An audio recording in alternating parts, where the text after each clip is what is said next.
ਖਾਲਸਾ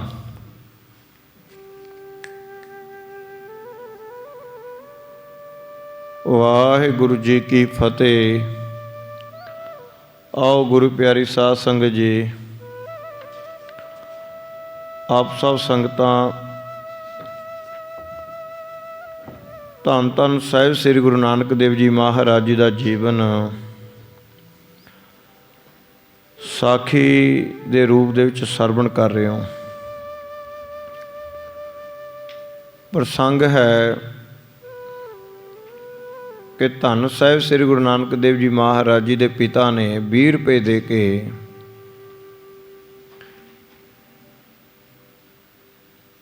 ਆਪਣੇ ਪੁੱਤਰ ਨਾਨਕ ਜੀ ਨੂੰ ਕਿਹਾ ਕਿ ਮੈਂ ਤੁਹਾਨੂੰ 20 ਰੁਪਏ ਦਿੰਦਾ ਹਾਂ, ਜਾ ਕੇ ਕੋਈ ਖਰਾ ਸੌਦਾ ਕਰਕੇ ਆਉਣਾ। ਅਧਿਆਇ 14ਵਾਂ ਹੈ ਖਰਾ ਸੌਦਾ ਕਰਨ ਜਾਣਾ। ਇਹ ਪ੍ਰਸੰਗ ਦਾ ਨਾਮ ਹੈ। ਭਾਈ ਬਾਲਾ ਜੀ ਸਾਹਿਬ ਸ੍ਰੀ ਗੁਰੂ ਅੰਗਦ ਦੇਵ ਜੀ ਮਹਾਰਾਜ ਜੀ ਨੂੰ ਸਾਖੀ ਸੁਣਾਉਂਦੇ ਹਨ ਕਿ ਹੇ ਗੁਰੂ ਅੰਗਦ ਦੇਵ ਜੀ ਮਹਾਰਾਜ, ਕਿ ਮੈਂ ਆਪ ਨੂੰ ਬੜੇ ਪ੍ਰੇਮ ਦੇ ਨਾਲ ਸਾਖੀ ਸੁਣਾਉਂਦਾ ਹਾਂ ਕਿ ਕਿਵੇਂ ਪਿਤਾ ਜੀ ਨੇ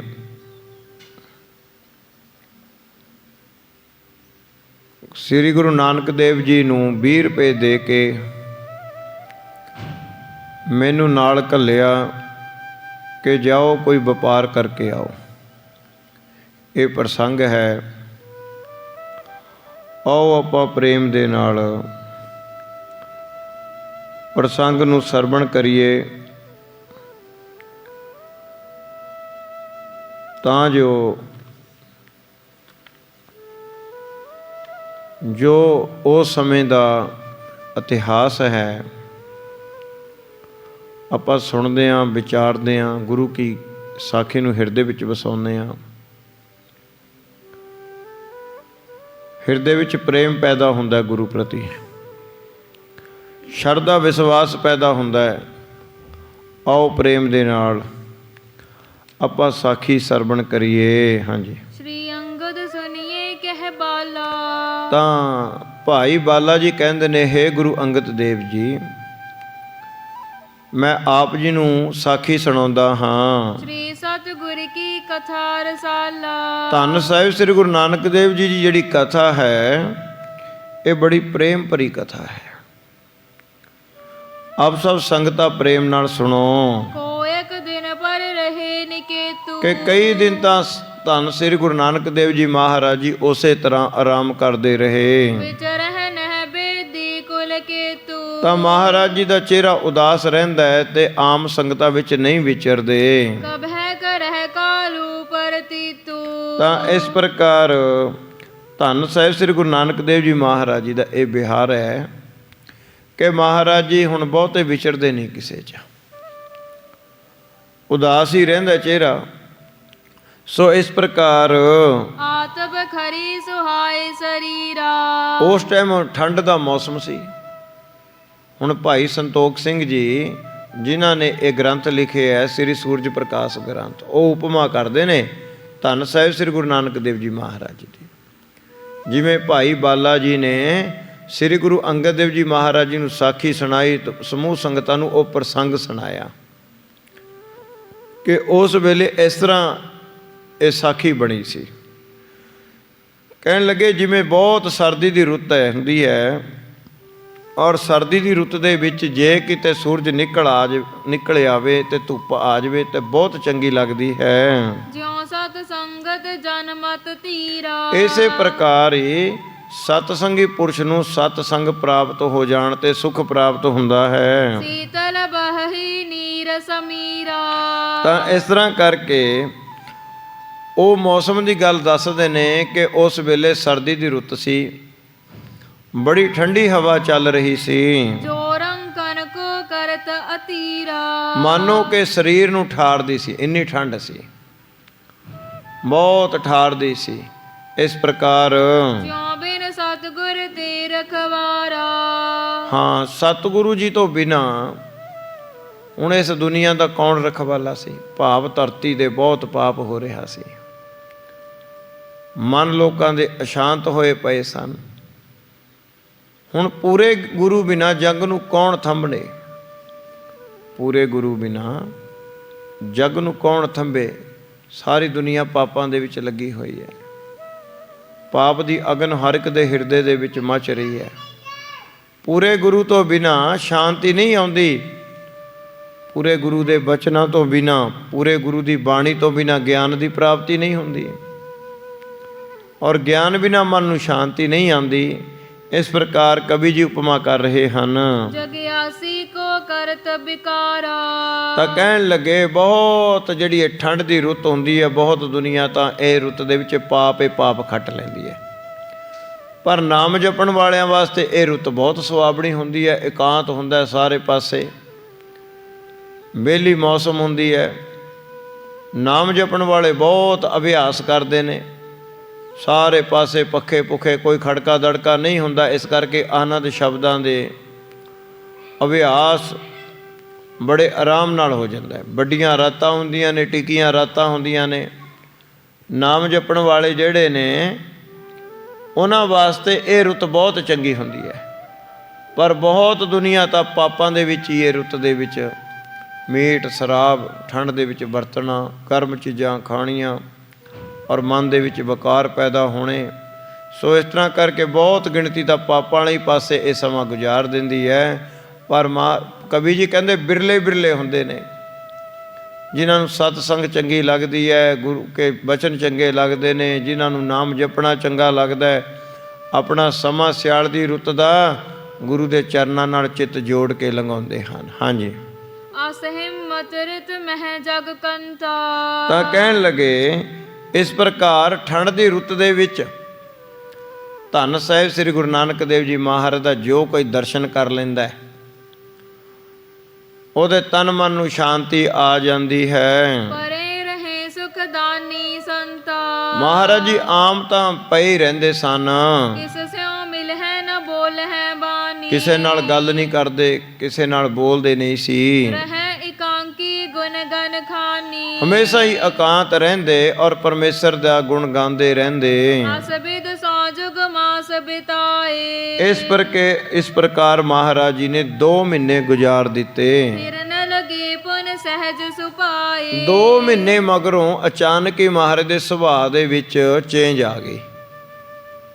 2 ਮਹੀਨੇ ਮਗਰੋਂ ਮਹਾਰਾਜ ਦੇ ਸੁਭਾਅ ਦੇ ਵਿੱਚ ਇੱਕਦਮ ਚੇਂਜ ਆ ਗਿਆ। ਜਿਵੇਂ ਪਹਿਲਾਂ ਉਦਾਸ ਰਹਿੰਦੇ ਸੀ, ਹੁਣ ਉਦਾਸ ਨਹੀਂ ਰਹਿੰਦੇ, ਖੁਸ਼ ਰਹਿੰਦੇ ਨੇ। ਕਿਸੇ ਨਾਲ ਗੱਲਬਾਤ ਨਹੀਂ ਸੀ ਕਰਦੇ, ਹੁਣ ਗੱਲਬਾਤ ਵੀ ਕਰਦੇ ਨੇ, ਪਰਿਵਾਰ ਦੇ ਨਾਲ ਵੀ ਗੱਲ ਕਰਦੇ ਨੇ।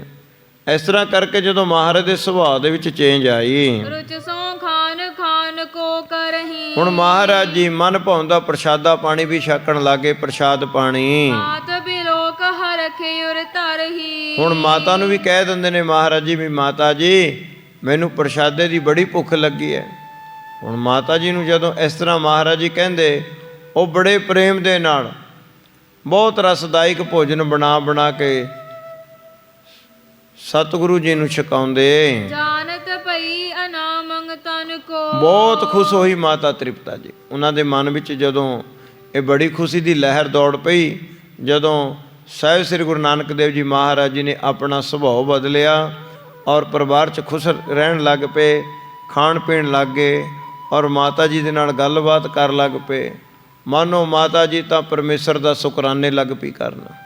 ਇਸ ਪ੍ਰਕਾਰ ਖੁਸ਼ੀ ਦੇ ਵਿੱਚ ਆ ਕੇ ਬਹੁਤ ਗਰੀਬਾਂ ਨੂੰ ਧਨ ਵੰਡੂਗੀ ਮਾਤਾ ਤ੍ਰਿਪਤਾ ਜੀ। ਦੀਨੋ ਦਾਨ ਦੀ ਜਨ ਸਭਨ ਕੋ। ਹਾਂ, ਬਹੁਤ ਗਰੀਬਾਂ ਨੂੰ ਦਾਨ ਪੁੰਨ ਕੀਤਾ ਗਿਆ। ਸੁੰਦਰ ਵਸਤਰ ਨਵੀਨ ਬਣਾਏ। ਤੇ ਮਾਤਾ ਜੀ ਨੇ ਧੰਨ ਸਾਹਿਬ ਸ੍ਰੀ ਗੁਰੂ ਨਾਨਕ ਦੇਵ ਜੀ ਮਹਾਰਾਜ ਜੀ ਲਈ ਬਹੁਤ ਸੁੰਦਰ ਨਵੀਨ ਵਸਤਰ ਬਣਵਾਏ ਕਿ ਮੈਂ ਆਪਣੇ ਪੁੱਤਰ ਨੂੰ ਹੁਣ ਸੋਹਣੇ ਸੋਹਣੇ ਵਸਤਰ ਪਵਾਇਆ ਕਰਾਂਗੀ। ਸੁਤ ਕੋ ਯੁਤ ਦੁਲਾਰ ਪਹਿਰਾਏ। ਤੇ ਆਪਣੇ ਪੁੱਤਰ ਨੂੰ ਮੈਂ ਪਿਆਰ ਦੇ ਨਾਲ ਚੰਗੇ ਚੰਗੇ ਸੋਹਣੇ ਸੋਹਣੇ ਕੱਪੜੇ ਪਵਾਇਆ ਕਰਾਂਗੀ। ਹੁਣ ਚੰਗੀ ਚੰਗੀ ਵਸਤਾਂ ਖਾਣ ਨੂੰ ਦਿਆ ਕਰਾਂਗੀ। ਮੇਰਾ ਪੁੱਤਰ ਹੁਣ ਸੰਸਾਰ ਦੇ ਵਿੱਚ ਵਿਚਰੇਗਾ ਤਾਂ ਐਸੇ ਕੱਪੜੇ ਨਹੀਂ ਪਾ ਕੇ। ਪਹਿਲਾਂ ਤਾਂ ਮਹਾਰਾਜ ਜੀ ਹਮੇਸ਼ਾ ਉਦਾਸ ਰਹਿੰਦੇ, ਬਹੁਤ ਸਾਦਗੀ ਭਰਿਆ ਲਿਬਾਸ ਰੱਖਦੇ, ਕਿਤੇ ਕਿਤੇ ਕੁਛ ਮਾੜਾ ਮੋਟਾ ਛਕ ਲੈਂਦੇ। ਜਦੋਂ ਮਾਤਾ ਤ੍ਰਿਪਤਾ ਜੀ ਜ਼ੋਰ ਦੇ ਨਾਲ ਕਹਿੰਦੇ ਪਰ ਅਚਾਨਕ ਹੀ ਹੁਣ ਮਹਾਰਾਜ ਦਾ ਸੁਭਾਅ ਦੇ ਵਿੱਚ ਪਰਿਵਰਤਨ ਆਉਣ ਦਾ ਕਾਰਨ ਹੁਣ ਅੱਗੇ ਪਤਾ ਲੱਗੇਗਾ ਸਾਧ ਸੰਗਤ ਜੀ, ਕਿਉਂ ਮਹਾਰਾਜ ਜੀ ਨੇ ਪਰਿਵਰਤਨ ਕੀਤਾ ਆਪਣੇ ਸੁਭਾਅ ਦੇ ਵਿੱਚ। ਸੋ ਇਸ ਪ੍ਰਕਾਰ ਮਾਤਾ ਜੀ ਬੜੇ ਖੁਸ਼ ਹੋਏ। ਬਦਨ ਸਦਨ ਛਬ ਪੁਨ ਪੁਨ ਦੇਖੀ। ਤਾਂ ਹੁਣ ਘਰ ਦੇ ਵਿੱਚ ਸਾਰੇ ਪਾਸੇ ਗੱਲਬਾਤ ਕਰਦੇ ਨੇ, ਮਾਤਾ ਤ੍ਰਿਪਤਾ ਜੀ ਬੜੇ ਖੁਸ਼ ਹੁੰਦੇ ਨੇ, ਘਰ ਦੇ ਸਾਰੇ ਜੀ ਬੜੇ ਖੁਸ਼ ਹੋਏ। ਬੜ ਭਾਗਣ ਲਖੇ ਆਪ ਵਿਸ਼ੇਖੀ। ਆਪਣੇ ਆਪ ਨੂੰ ਵੱਡੇ ਭਾਗਾਂ ਵਾਲੀ ਮੰਨਦੀ ਹੈ ਮਾਤਾ ਤ੍ਰਿਪਤਾ ਜੀ ਕਿ ਸ਼ੁਕਰ ਹੈ ਪ੍ਰਮਾਤਮਾ ਦਾ ਕਿ ਮੇਰਾ ਪੁੱਤਰ ਠੀਕ ਹੋ ਗਿਆ ਹੈ। ਗਿਆਤਨ ਕੀ ਪੰਗਤ ਜਗ ਮੂਲਾ। ਹੁਣ ਜਿਵੇਂ ਸਾਕ ਸੰਬੰਧੀ ਆਉਂਦੇ ਜਾਂਦੇ ਸਨ ਘਰ ਦੇ ਵਿੱਚ, ਬੈਸ ਹੈ ਬੇਕਾਲੂ ਅਨਕੂਲਾ।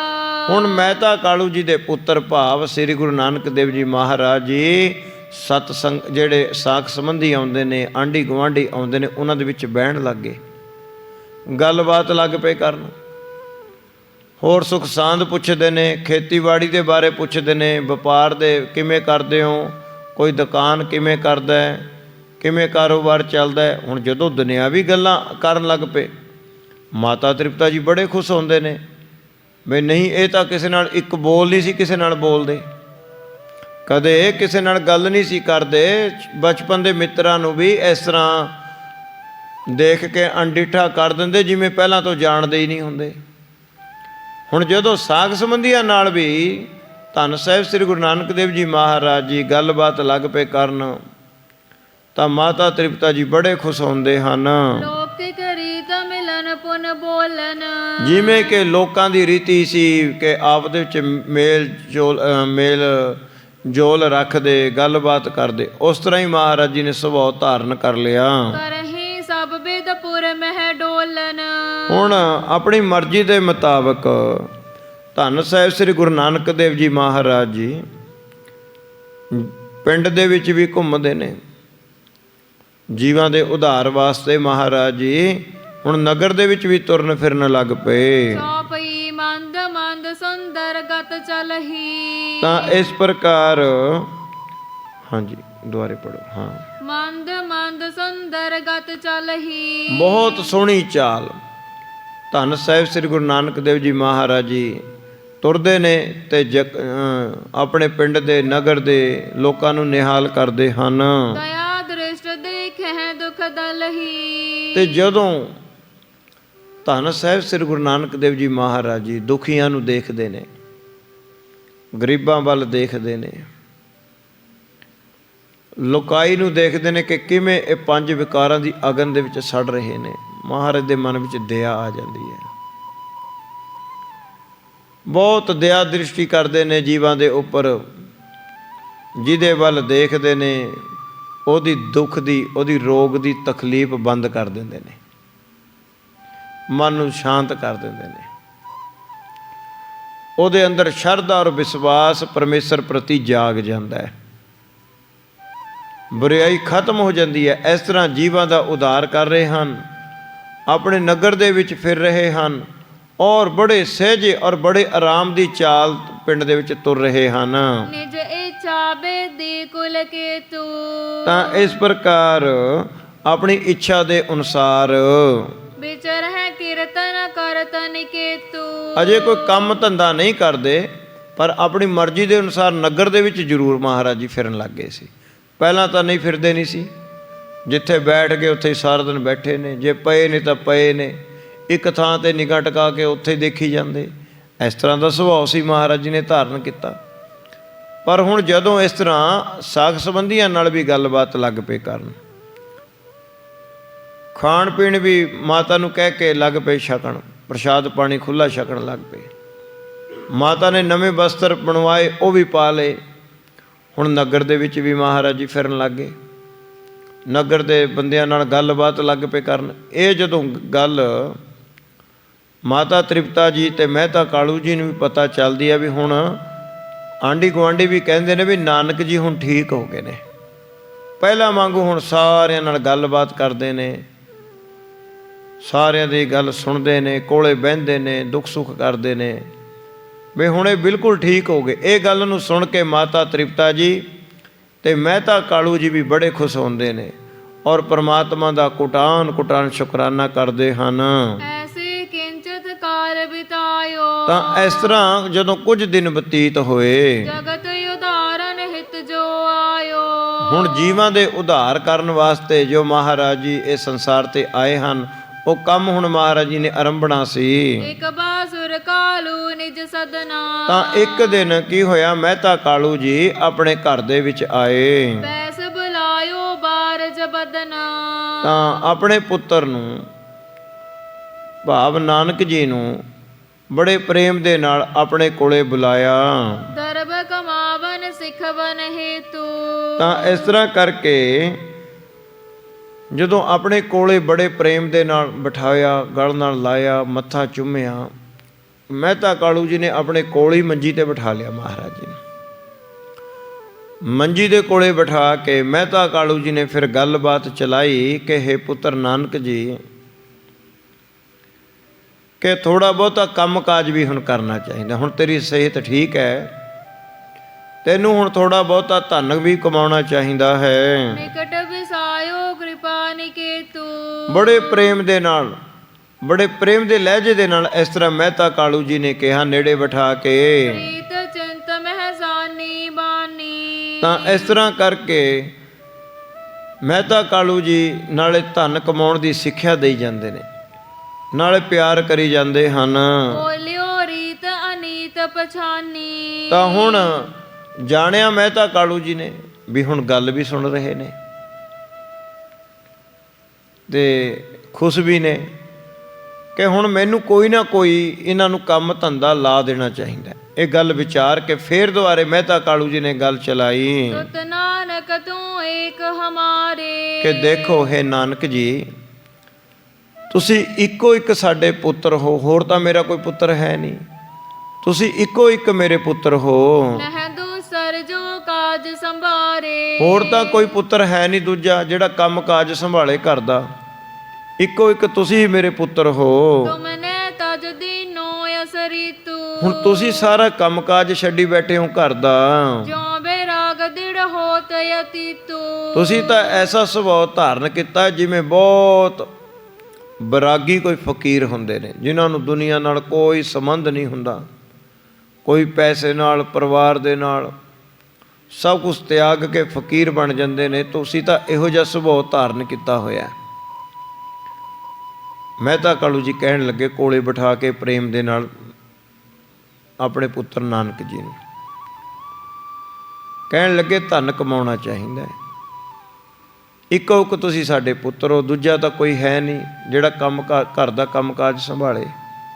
ਹੁਣ ਤੁਹਾਨੂੰ ਇਹ ਸੰਭਾਲਣਾ ਪੈਣਾ ਹੈ। ਸੋ ਇਸ ਕਰਕੇ ਪੁੱਤਰ ਜੀ ਕੋਈ ਕੰਮ ਕਾਜ ਕਰਨਾ ਚਾਹੀਦਾ ਹੁਣ ਤੁਹਾਨੂੰ।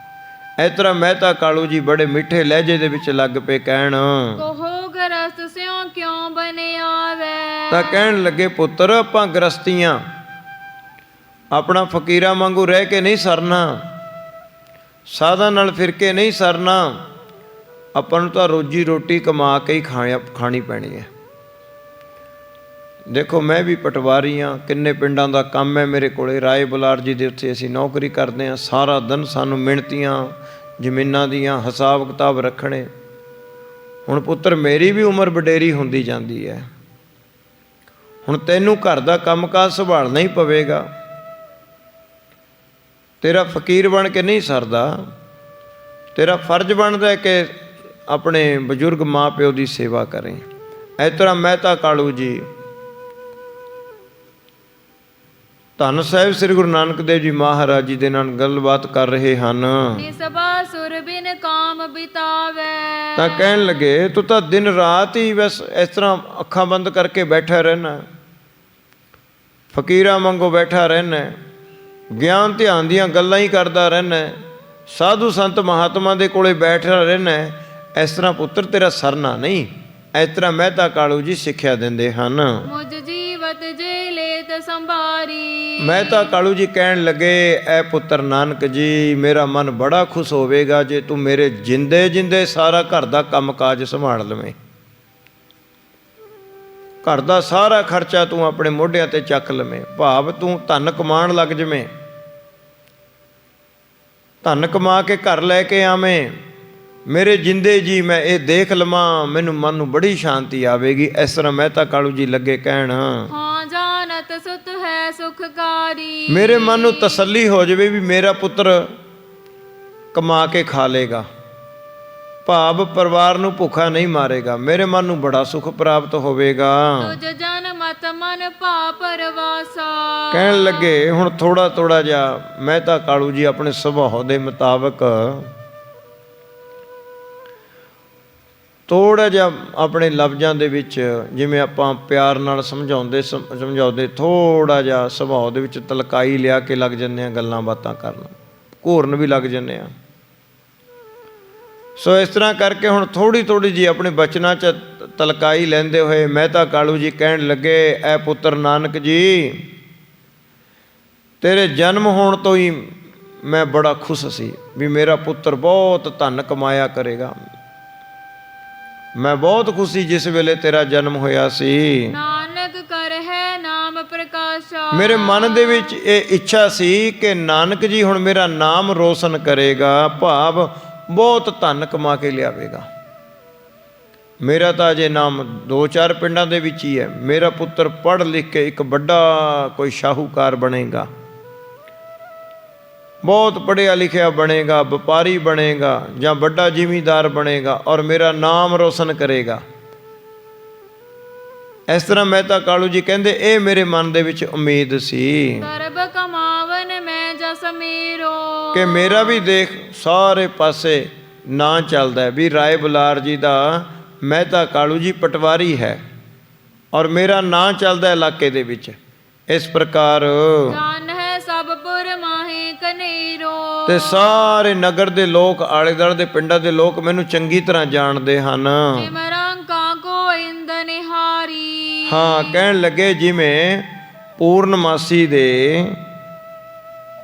ਪੂਰਨਮਾਸੀ ਵਾਲੀ ਰਾਤ ਨੂੰ ਚੰਦਰਮਾ ਬਹੁਤ ਚਮਕਦਾ ਹੈ, ਦੇਖ ਸਰਾਹੇ ਸਭ ਨਰ ਨਾਰੀ। ਸਾਰੀ ਦੁਨੀਆ ਬੜੀ ਸ਼ਲਾਘਾ ਕਰਦੀ ਹੈ ਪੂਰਨਮਾਸੀ ਦੇ ਚੰਦਰਮਾ ਦੀ। ਰਾਹੋ ਸਰਸ ਤੂੰ ਭਾਕਰ ਮਾਹੀ। ਮੈਂ ਵੀ ਸੋਚਦਾ ਸੀ ਕਿ ਮੇਰਾ ਪੁੱਤਰ ਵੀ ਪੂਰਨਮਾਸੀ ਦੇ ਚੰਦਰਮਾ ਵਾਂਗੂ ਸਾਰੇ ਪਾਸੇ ਮੇਰਾ ਨਾਮ ਰੋਸ਼ਨ ਕਰੇਗਾ। ਫਿਰ ਗੁੱਸੇ ਵਿੱਚ ਬੋਲੇ ਮਹਿਤਾ ਕਾਲੂ ਜੀ, ਕਹਿਣ ਲੱਗੇ ਪਰ ਤੂੰ ਤਾਂ ਚੰਦਰਮਾ ਨੂੰ ਗ੍ਰਹਿਣ ਹੀ ਲੱਗ ਗਿਆ।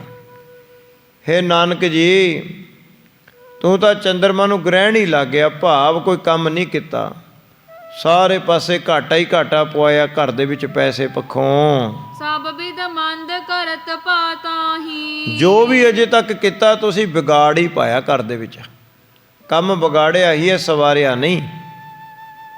ਬਚਪਨ ਤੋਂ ਲੈ ਕੇ ਹੁਣ ਤੱਕ ਤੁਸੀਂ ਨੁਕਸਾਨ ਹੀ ਨੁਕਸਾਨ ਕਰ ਰਹੇ ਹੋ ਘਰ ਦਾ। ਇਸ ਤਰ੍ਹਾਂ ਮਹਿਤਾ ਕਾਲੂ ਜੀ ਥੋੜੇ ਥੋੜੇ ਹੁਣ ਗੁੱਸੇ ਵਿੱਚ ਆ ਕੇ ਗੱਲਾਂ ਲੱਗ ਪਏ ਕਰਨ। ਏਕ ਨ ਮਤ ਮਨ ਬਨਜ ਕਰਨ ਕੀ। ਕਹਿਣ ਲੱਗੇ ਤੈਨੂੰ ਬਿਲਕੁਲ ਵੀ ਕੋਈ ਵਪਾਰ ਕਰਨ ਦੀ ਸੋਝੀ ਨਹੀਂ, ਕਿਸੇ ਕੰਮ ਵੱਲ ਤੂੰ ਧਿਆਨ ਨਹੀਂ ਦਿੰਦਾ, ਪੜ੍ਹਨ ਵਿੱਚ ਤੈਂ ਰੁਚੀ ਨਾ ਦਿਖਾਈ।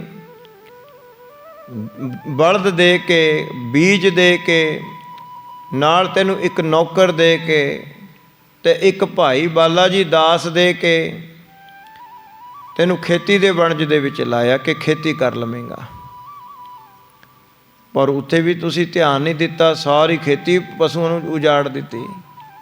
ਇਸ ਤਰ੍ਹਾਂ ਮਹਿਤਾ ਕਾਲੂ ਜੀ ਗੱਲਬਾਤ ਕਰਦੇ ਨੇ। ਬਹੁਰ ਨ ਖਤਰੀ ਰੀਤ ਬਰਨ ਕੀ। ਕਹਿਣ ਲੱਗੇ ਕੋਈ ਵੀ ਖੱਤਰੀਆਂ ਵਾਲੀ ਰੀਤੀ ਨਹੀਂ ਤੁਸੀਂ ਧਾਰਨ ਕੀਤੀ, ਕੋਈ ਵੀ ਵਪਾਰ ਦੇ ਵਿੱਚ ਧਿਆਨ ਨਹੀਂ ਦਿੱਤਾ, ਕੰਮ ਕਾਜ ਵੱਲ ਧਿਆਨ ਨਹੀਂ ਦਿੱਤਾ, ਕਾਰੋਬਾਰ ਵਧਾਉਣ ਵਾਲੇ ਕੋਈ ਧਿਆਨ ਨਹੀਂ ਦਿੱਤਾ।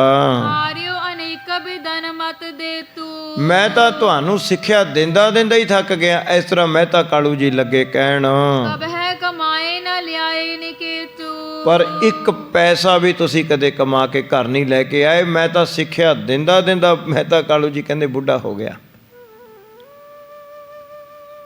ਮੈਂ ਥੱਕ ਗਿਆ ਸਮਝਾਉਂਦਾ, ਪਰ ਤੁਸੀਂ ਇੱਕ ਵੀ ਰੁਪਈਆ ਕਦੇ ਮੁਨਾਫਾ ਨਹੀਂ ਖੱਟ ਕੇ ਘਰ ਲੈ ਕੇ ਆਏ। ਜਨਕ ਬਚਨ ਤੂਸ਼ਨ ਕਰ ਸੁਨੀਆ। ਤਾਂ ਇਸ ਪ੍ਰਕਾਰ ਜਦੋਂ ਧੰਨ ਸਾਹਿਬ ਸ੍ਰੀ ਗੁਰੂ ਨਾਨਕ ਦੇਵ ਜੀ ਨੇ ਆਪਣੇ ਪਿਤਾ ਜੀ ਦੇ ਬਚਨ ਸੁਣੇ, ਜਿਉਂ ਅਡੋਲ ਬੈਠੇ ਵੱਡ ਮੁਨੀਆਂ। ਪਰ ਮਹਾਰਾਜ ਜੀ ਨੇ ਗੁੱਸਾ ਨਹੀਂ ਕੀਤਾ ਪਿਤਾ ਜੀ ਦੇ ਬਚਨਾਂ ਦੇ। ਜਿਵੇਂ ਰਿਖੀ ਮਹਾਮੁਨੀ ਅਡੋਲ ਬੈਠੇ ਰਹਿੰਦੇ ਹਨ, ਉਹਨਾਂ ਨੂੰ ਬੋਲ ਕਬੋਲ ਦਾ ਕੋਈ ਫਰਕ ਨਹੀਂ ਪੈਂਦਾ, ਇੱਜ਼ਤ ਬੇਇੱਜ਼ਤੀ ਦਾ ਕੋਈ ਫਰਕ ਨਹੀਂ ਪੈਂਦਾ, ਹਰ ਇੱਕ ਸੋਗ ਦੇ ਵਿੱਚ ਸਦਾ ਉਹਨਾਂ ਦਾ ਮਨ ਅਡੋਲ ਰਹਿੰਦਾ ਹੈ। ਇਸ ਪ੍ਰਕਾਰ ਧੰਨ ਸਾਹਿਬ ਸ੍ਰੀ ਗੁਰੂ ਨਾਨਕ ਦੇਵ ਜੀ ਮਹਾਰਾਜ ਜੀ ਅਡੋਲ ਬੈਠੇ ਹਨ ਪਿਤਾ ਜੀ ਦੇ ਕੋਲੇ। ਮਹਾਬਿਦ ਕੀ ਕਹਿ ਗਿਰਾ ਕਠੋਰਾ। ਮਹਿਤਾ ਕਾਲੂ ਜੀ ਹੁਣ ਗੁੱਸੇ ਵਿੱਚ ਕਠੋਰ ਤੋਂ ਕਠੋਰ ਵਚਨ ਬੋਲ ਰਹੇ ਹਨ, ਪਰ ਧੰਨ ਸਾਹਿਬ ਸ੍ਰੀ ਗੁਰੂ ਨਾਨਕ ਦੇਵ ਜੀ ਮਹਾਰਾਜ ਜੀ ਗੁੱਸਾ ਨਹੀਂ ਕਰ ਰਹੇ। ਹੁਣ ਜੇ ਇੱਥੇ ਮਹਾਰਾਜ ਜੀ ਆਪਣੇ ਪਿਤਾ ਦੀ ਬਰਾਬਰੀ ਕਰ ਲੈਂਦੇ ਨੇ ਤਾਂ ਫਿਰ ਉਹ ਸਿੱਖਿਆ ਗੁਰਬਾਣੀ ਦੇ ਵਿੱਚ ਪੰਕਤੀ ਨਾ ਆਉਂਦੀ, ਕਾਹੇ ਪੂਤ ਝਗਰਤ ਹੋਂ ਸੰਗ ਬਾਪ, ਜਿਨ ਕੇ ਜਣੇ ਬਡੀਰੇ ਤੁਮ ਹੋ ਤਿਨ ਸਿਉ ਝਗਰਤ ਪਾਪ। ਹੁਣ ਜੇ ਮਹਾਰਾਜ ਜੀ ਨੇ ਆਪ ਹੁਣ ਸਿੱਖਿਆ ਤੇ ਚੱਲ ਕੇ ਗ੍ਰਸਤੀ ਜੀਵਨ ਦੇ ਵਿੱਚ ਆ ਕੇ ਮਹਾਰਾਜ ਜੀ ਨੇ ਹੁਣ ਇੱਕ ਪੰਥ ਚਲਾਉਣਾ, ਨਿਰਾਲਾ ਪੰਥ, ਗੁਰਸਿੱਖੀ ਪੰਥ ਨਿਰਾਲਾ। ਹੁਣ ਉਹ ਰਾਹ 'ਤੇ ਪਹਿਲਾਂ ਆਪ ਤੁਰਦੇ ਨੇ ਗੁਰੂ ਨਾਨਕ ਦੇਵ ਜੀ ਮਹਾਰਾਜ, ਫਿਰ ਆਪਣੇ ਗੁਰਸਿੱਖਾਂ ਨੂੰ ਔਸਾ ਸੁਭਾਅ ਹਿਰਦੇ ਵਿੱਚ ਰੱਖ ਕੇ ਪਰਿਵਾਰ ਵਿੱਚ ਰਹਿੰਦਿਆਂ ਹੋਇਆਂ ਕਿਸ ਤਰ੍ਹਾਂ ਨਾਮ ਜਪਣਾ ਹੈ, ਕਿਸ ਤਰ੍ਹਾਂ ਸੱਚ ਦੀ ਕਿਰਤ ਕਰਨੀ ਹੈ, ਕਿਵੇਂ ਸੱਤ ਬੋਲਣਾ ਹੈ, ਧਰਮ ਹਿਰਦੇ ਵਿੱਚ ਧਾਰਨ ਕਰਨਾ ਹੈ, ਪਰਿਵਾਰ ਵਿੱਚ ਕਿਵੇਂ ਵਿਚਰਨਾ ਹੈ, ਮਾਂ ਪਿਓ ਦਾ ਕਿਵੇਂ ਸਤਿਕਾਰ ਕਰਨਾ ਹੈ, ਹੁਣ ਕਰਕੇ ਦਿਖਾ ਰਹੇ ਨੇ ਧੰਨ ਸਾਹਿਬ ਸ੍ਰੀ ਗੁਰੂ ਨਾਨਕ ਦੇਵ ਜੀ ਮਹਾਰਾਜ। ਪਿਤਾ ਜੀ ਕਠੋਰ ਤੋਂ ਕਠੋਰ ਬਚਨ ਬੋਲ ਰਹੇ ਹਨ, ਪਰ ਆਪ ਜੀ ਇੱਕ ਅਡੋਲ, ਜਿਵੇਂ ਮੁਨੀ ਜੀ ਕੋਈ ਰਿਖੀ ਜੀ ਅਡੋਲ ਅਵਸਥਾ ਵਿੱਚ ਬੈਠੇ ਹੁੰਦੇ ਹਨ। ਭਜਨ ਬੰਦਗੀ ਵਿੱਚ ਮਨ ਉਹਨਾਂ ਦਾ ਰਤਿਆ ਰਹਿੰਦਾ ਹੈ। ਮਨ ਨੂੰ ਮਾਰ ਕੇ ਰਿਖੀ ਮਹਾਮੁਨੀ ਜਿੰਦੇ ਨੇ ਕਿ ਉਹਨਾਂ ਨੂੰ ਨਾ ਹਰਕ ਹੈ, ਨਾ ਸੋਗ ਹੈ, ਨਾ ਇੱਜ਼ਤ ਹੈ, ਨਾ ਬੇਇੱਜ਼ਤੀ ਹੈ। ਇਸ ਤਰ੍ਹਾਂ ਬੋਲ ਕਬੋਲ ਸਾਧੂ ਸਹਿ ਔਰ ਪੈਸੇ ਹਨ ਨਾ ਜਾਏ। ਇਸ ਤਰ੍ਹਾਂ ਬੋਲ ਕਬੋਲ ਸਹਿ ਕੇ ਕੌੜਾ ਸਹਿਣਾ ਮਿੱਠਾ ਕਹਿਣਾ। ਜੇ ਹੁਣ ਇਹ ਮਹਾਰਾਜ ਜੀ ਨੇ ਬਚਨ ਸੰਗਤ ਦੇ ਵਿੱਚ ਕਹੇ ਤਾਂ ਪਹਿਲਾਂ ਹੁਣ ਕੌੜਾ ਆਪ ਸਹਿ ਰਹੇ ਨੇ, ਔਰ ਪਿਤਾ ਜੀ ਨਾਲ ਬਚਨ ਕਰਨਗੇ ਮਿੱਠੀ ਆਵਾਜ਼ ਦੇ ਵਿੱਚ। ਇਸ ਤਰ੍ਹਾਂ ਮਹਾਰਾਜ ਜੀ ਨੇ ਸੁਭਾਅ ਧਾਰਨ ਕੀਤਾ ਹੋਇਆ ਹੈ। ਦੂਸ਼ਣ ਭਾਜਿਸ ਰੋਸ ਨਾ ਥੋਰਾ। ਤਾਂ ਮਨ ਵਿੱਚ ਰੋਸ ਨਹੀਂ ਕਰਿਆ ਮਹਾਰਾਜ ਜੀ ਨੇ, ਚੁੱਪ ਰਹੇ, ਪਿਤਾ ਜੀ ਦੀ ਗੱਲ ਸੁਣਦੇ ਰਹੇ ਧਿਆਨ ਦੇ ਨਾਲ। ਕਟਿਕਾ ਯੁਗਲ ਬਤੀਤੀ ਜਬ ਹੀ। ਜਦੋਂ 2 ਘੜੀਆਂ ਇਸ ਤਰ੍ਹਾਂ ਮਹਿਤਾ ਕਾਲੂ ਜੀ ਨੂੰ ਨਾਨਕ ਜੀ ਨੂੰ ਝਿੜਕਦਿਆਂ ਹੋ ਗਈ, ਯਾਨੀ ਗੱਲਬਾਤ ਕਰਦਿਆਂ ਨੂੰ ਹੋ ਗਈ, ਕਠੋਰ ਵਚਨ ਬੋਲਦਿਆਂ ਨੂੰ ਹੋ ਗਏ, ਤਪਤਰੀ ਦਾਸੀ ਤਲ ਪਾ ਤਬ ਹੀ। ਤਾਂ ਉਸ ਵੇਲੇ ਧੰਨ ਸਾਹਿਬ ਸ੍ਰੀ ਗੁਰੂ ਨਾਨਕ ਦੇਵ ਜੀ ਮਹਾਰਾਜ ਜੀ ਬੋਲੇ। ਫਿਰ ਬਹੁਤ ਮਿੱਠੇ ਲਹਿਜੇ ਦੇ ਵਿੱਚ ਜਦੋਂ ਬੋਲੇ, ਹਾਂਜੀ, ਬਹਰੋ ਬੋਲੇ ਬੋਲ ਅਮੋਲਾ। ਬਹੁਤ ਅਮੋਲਕ ਵਚਨ ਧੰਨ ਸਾਹਿਬ ਸ੍ਰੀ ਗੁਰੂ ਨਾਨਕ ਦੇਵ ਜੀ ਮਹਾਰਾਜ ਜੀ ਬੋਲੇ। ਇਸ ਪ੍ਰਕਾਰ ਜਨ ਕਾਲੂ ਸੁਖ ਕੁਲ ਫਹਿ ਖੋਲਾ। ਤਾਂ ਇਸ ਪ੍ਰਕਾਰ ਜਦੋਂ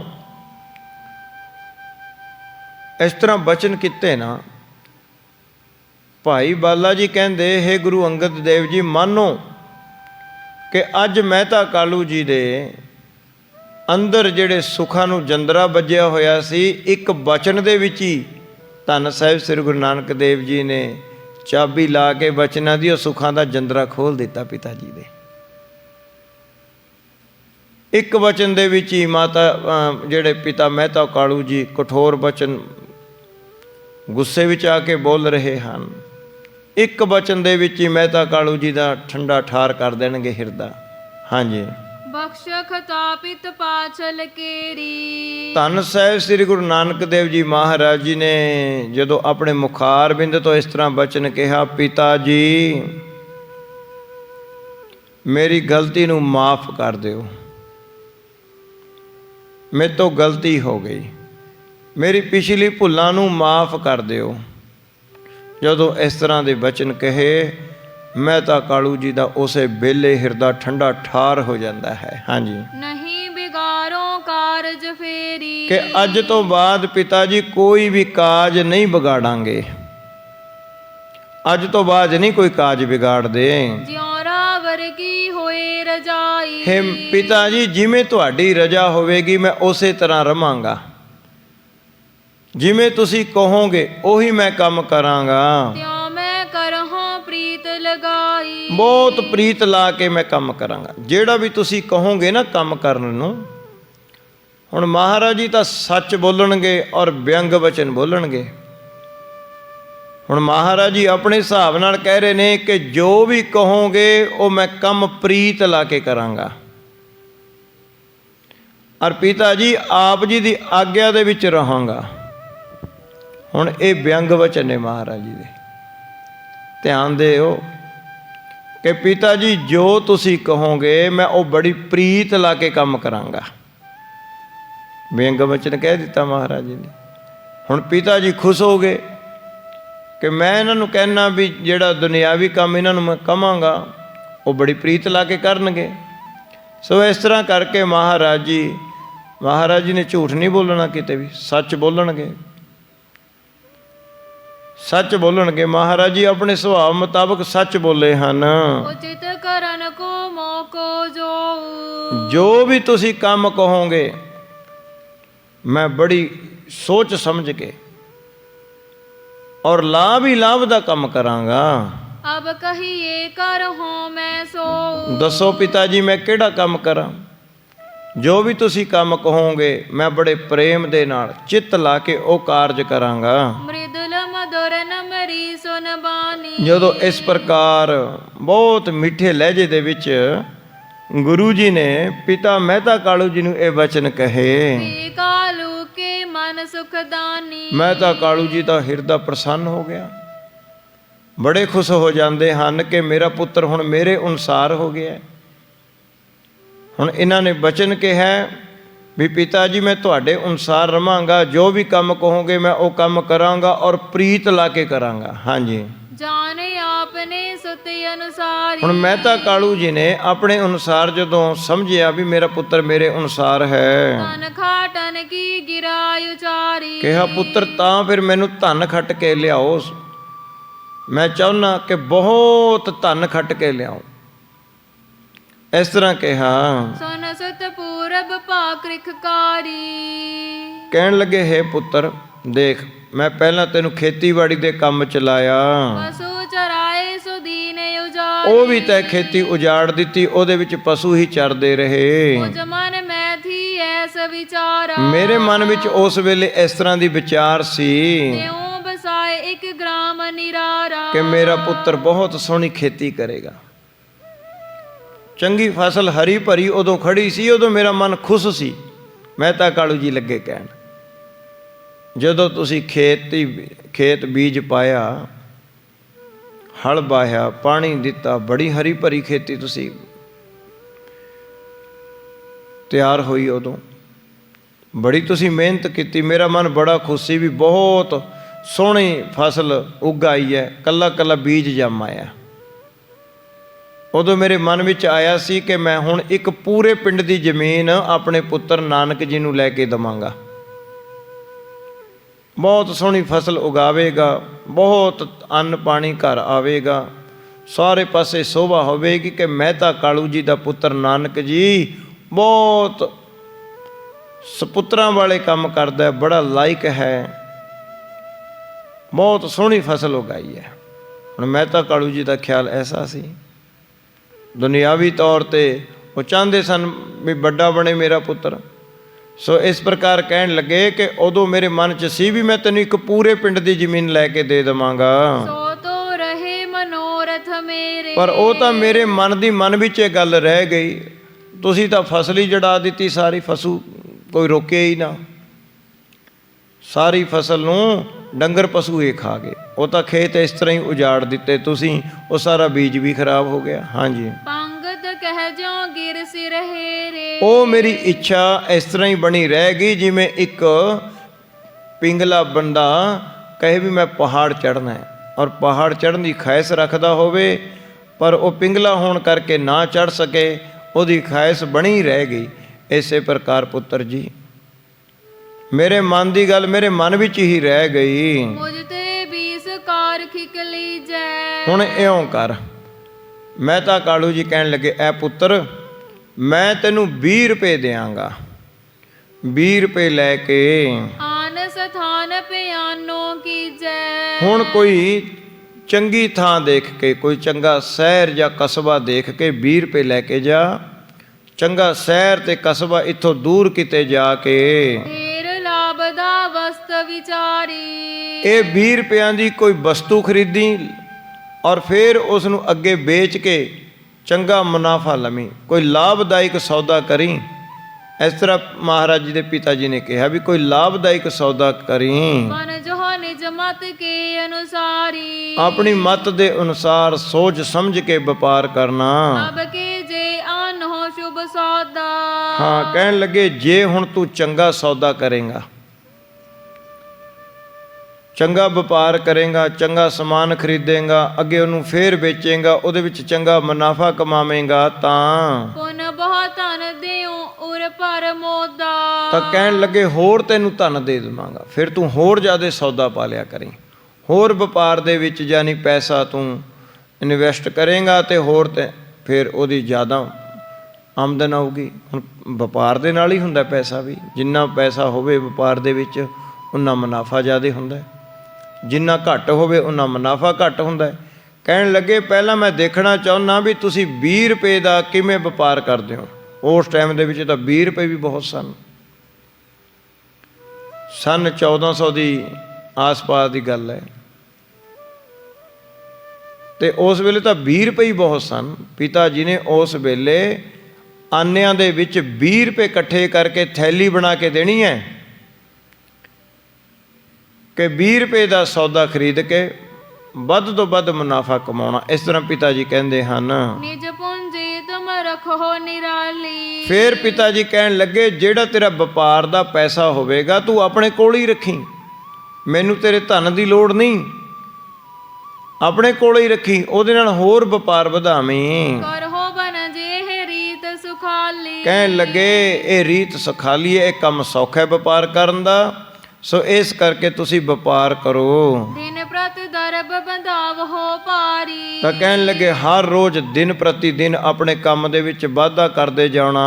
ਹਰ ਸਪੂਤ ਕਹੈ ਨਰ ਨਾਰੀ। ਫਿਰ ਜਿਹੜੇ ਇਹ ਲੋਕ ਗੱਲਾਂ ਕਰਦੇ ਨੇ, ਕੋਈ ਕਹਿੰਦਾ ਵੀ ਮਹਿਤਾ ਜੀ ਦਾ ਮਹਿਤਾ ਕਾਲੂ ਜੀ ਦਾ ਪੁੱਤਰ ਆਲਸੀ ਹੈ, ਕੋਈ ਕਹਿੰਦਾ ਮਹਿਤਾ ਕਾਲੂ ਜੀ ਦਾ ਪੁੱਤਰ ਦਲਿੱਦਰੀ ਹੈ, ਕੋਈ ਕਹਿੰਦਾ ਮਹਿਤਾ ਕਾਲੂ ਜੀ ਦਾ ਪੁੱਤਰ ਨਖੱਟੂ ਹੈ, ਕੰਮ ਨਹੀਂ ਕਰਦਾ, ਸਾਰੀ ਦਿਹਾੜੀ ਪਿਆ ਹੀ ਰਹਿੰਦਾ। ਪੁੱਤਰ ਜਿਹੜੇ ਮੈਨੂੰ ਸ਼ਰੀਕਾਂ ਨੇ ਆਂਢੀ ਗੁਆਂਢੀਆਂ ਨੇ ਬੋਲ ਮਾਰੇ ਨੇ ਨਾ, ਇਹ ਚੁੱਪ ਹੋ ਜਾਣਗੇ ਸਾਰੇ ਲੋਕ। ਜਦੋਂ ਦੇਖਣਗੇ ਵੀ ਬਹੁਤ ਧਨ ਖੱਟ ਕੇ ਲਿਆਇਆ ਹੈ ਨਾਨਕ ਜੀ। ਧਾਰਮਿਕ ਵਾਲੇ ਪਾਸੇ ਤਾਂ ਇਹਨਾਂ ਦੀ ਬੁੱਧ ਬੜੀ ਪ੍ਰਕਾਸ਼ਵਾਨ ਸੀ, ਪਰ ਦੁਨਿਆਵੀ ਕੰਮ ਕਾਜ ਦੇ ਵਿੱਚ ਵੀ ਇਹਨਾਂ ਦਾ ਬੜਾ ਦਿਮਾਗ ਤੇਜ਼ ਹੈ, ਬੜਾ ਇਹਨਾਂ ਨੇ ਧਨ ਪਦਾਰਥ ਕਮਾ ਕੇ ਲਿਆਂਦਾ ਹੈ। ਹੇ ਪੁੱਤਰ ਇਸ ਤਰ੍ਹਾਂ ਕਰਨਾ ਕਰ। ਐਵੇਂ ਮਹਿਤਾ ਕਾਲੂ ਜੀ ਲੱਗੇ ਕਹਿਣ, ਬਾਲਾ ਲਿਹੋ ਦੂਸਰਾ ਸੰਗਾ। ਹੁਣ ਮਹਿਤਾ ਕਾਲੂ ਜੀ ਕਹਿਣ ਲੱਗੇ ਕਿ ਤੇਰੇ ਜਿਹੜਾ ਬਚਪਨ ਦਾ ਮਿੱਤਰ ਹੈ ਉਹਨੂੰ ਨਾਲ ਲੈ ਜੀ। ਜਿਵੇਂ ਹੁੰਦਾ ਵੀ ਤੇਰਾ ਜੀ ਨਹੀਂ ਲੱਗਣਾ, ਵੀ ਇਕੱਲੇ ਤੋਂ ਤੇਰੇ ਬਚਪਨ ਦਾ ਮਿੱਤਰ ਜੋ ਭਾਈ ਬਾਲਾ ਜੀ ਹੈ ਉਹਨੂੰ ਨਾਲ ਲੈ ਜਾਵੀਂ ਵਪਾਰ ਕਰਨ ਵਾਸਤੇ। ਸੁਤ ਜਾਵ ਹੋ ਅਬ ਸਹਿਤ ਉਮੰਗਾ। ਤਾਂ ਕਹਿਣ ਲੱਗੇ ਤੁਸੀਂ ਉਹਦੇ ਨਾਲ ਜਾ ਕੇ ਵਪਾਰ ਕਰਨਾ। ਕਹਿ ਬਾਲਾ ਸੁਨ ਗੁਰ ਦੁਖ ਕਦ ਨੰਗ। ਹੁਣ ਭਾਈ ਬਾਲਾ ਜੀ ਸਾਖੀ ਸੁਣਾ ਰਹੇ ਸਨ ਗੁਰੂ ਅੰਗਦ ਦੇਵ ਜੀ ਨੂੰ। ਤਾਂ ਭਾਈ ਬਾਲਾ ਜੀ ਕਹਿਣ ਲੱਗੇ, ਹੇ ਗੁਰੂ ਅੰਗਦ ਦੇਵ ਜੀ, ਉਸ ਟਾਈਮ ਫਿਰ ਮੈਨੂੰ ਬੁਲਾਉਣ ਵਾਸਤੇ ਮਹਿਤਾ ਕਾਲੂ ਜੀ ਨੇ ਆਪਣਾ ਨੌਕਰ ਮੇਰੇ ਘਰ ਭੇਜਿਆ ਸੀ। ਦਾਸ ਬਿਠਾਇਓ ਤਬ ਮੁਝ ਸਦਨੰ। ਹਾਂ, ਮੇਰੇ ਘਰ ਦੇ ਵਿੱਚ ਦਾਸ ਨੂੰ ਭੇਜਿਆ ਸੀ ਬੁਲਾਉਣ ਵਾਸਤੇ। ਗਇਓ ਸੰਗ ਮਹਿ ਤਹਿ ਅਸਥਾਨੰ। ਉਸੇ ਵੇਲੇ ਮੈਂ ਮਹਿਤਾ ਕਾਲੂ ਜੀ ਦਾ ਸੁਨੇਹਾ ਸੁਣ ਕੇ ਫਿਰ ਮੈਂ ਉਹ ਦਾਸ ਦੇ ਨਾਲ ਹੀ ਚੱਲ ਪਿਆ। ਜਹ ਕਾਲੂ ਨਾਨਕ ਗਤ ਦਾਨੰ। ਜਿੱਥੇ ਮਹਿਤਾ ਕਾਲੂ ਜੀ ਤੇ ਸ੍ਰੀ ਗੁਰੂ ਨਾਨਕ ਦੇਵ ਜੀ ਬੈਠੇ ਸਨ। ਇਸ ਤਰ੍ਹਾਂ ਭਾਈ ਬਾਲਾ ਜੀ ਕਹਿਣ ਲੱਗਿਆ, ਮੁਝ ਕੋ ਸਾਦਰ ਨਿਕਟ ਬਿਠਾਇਆ। ਮੈਨੂੰ ਵੀ ਮਹਿਤਾ ਕਾਲੂ ਜੀ ਨੇ ਬੜੇ ਪਿਆਰ ਦੇ ਨਾਲ ਮੰਜੀ ਦੇ ਦੂਏ ਪਾਸੇ ਬਿਠਾ ਲਿਆ। ਵਿਚਕਾਰ ਆਪ ਬੈਠੇ ਨੇ, ਇੱਕ ਪਾਸੇ ਨਾਲ ਉਹਨਾਂ ਦੇ ਸ੍ਰੀ ਗੁਰੂ ਨਾਨਕ ਦੇਵ ਜੀ ਬੈਠੇ ਹਨ।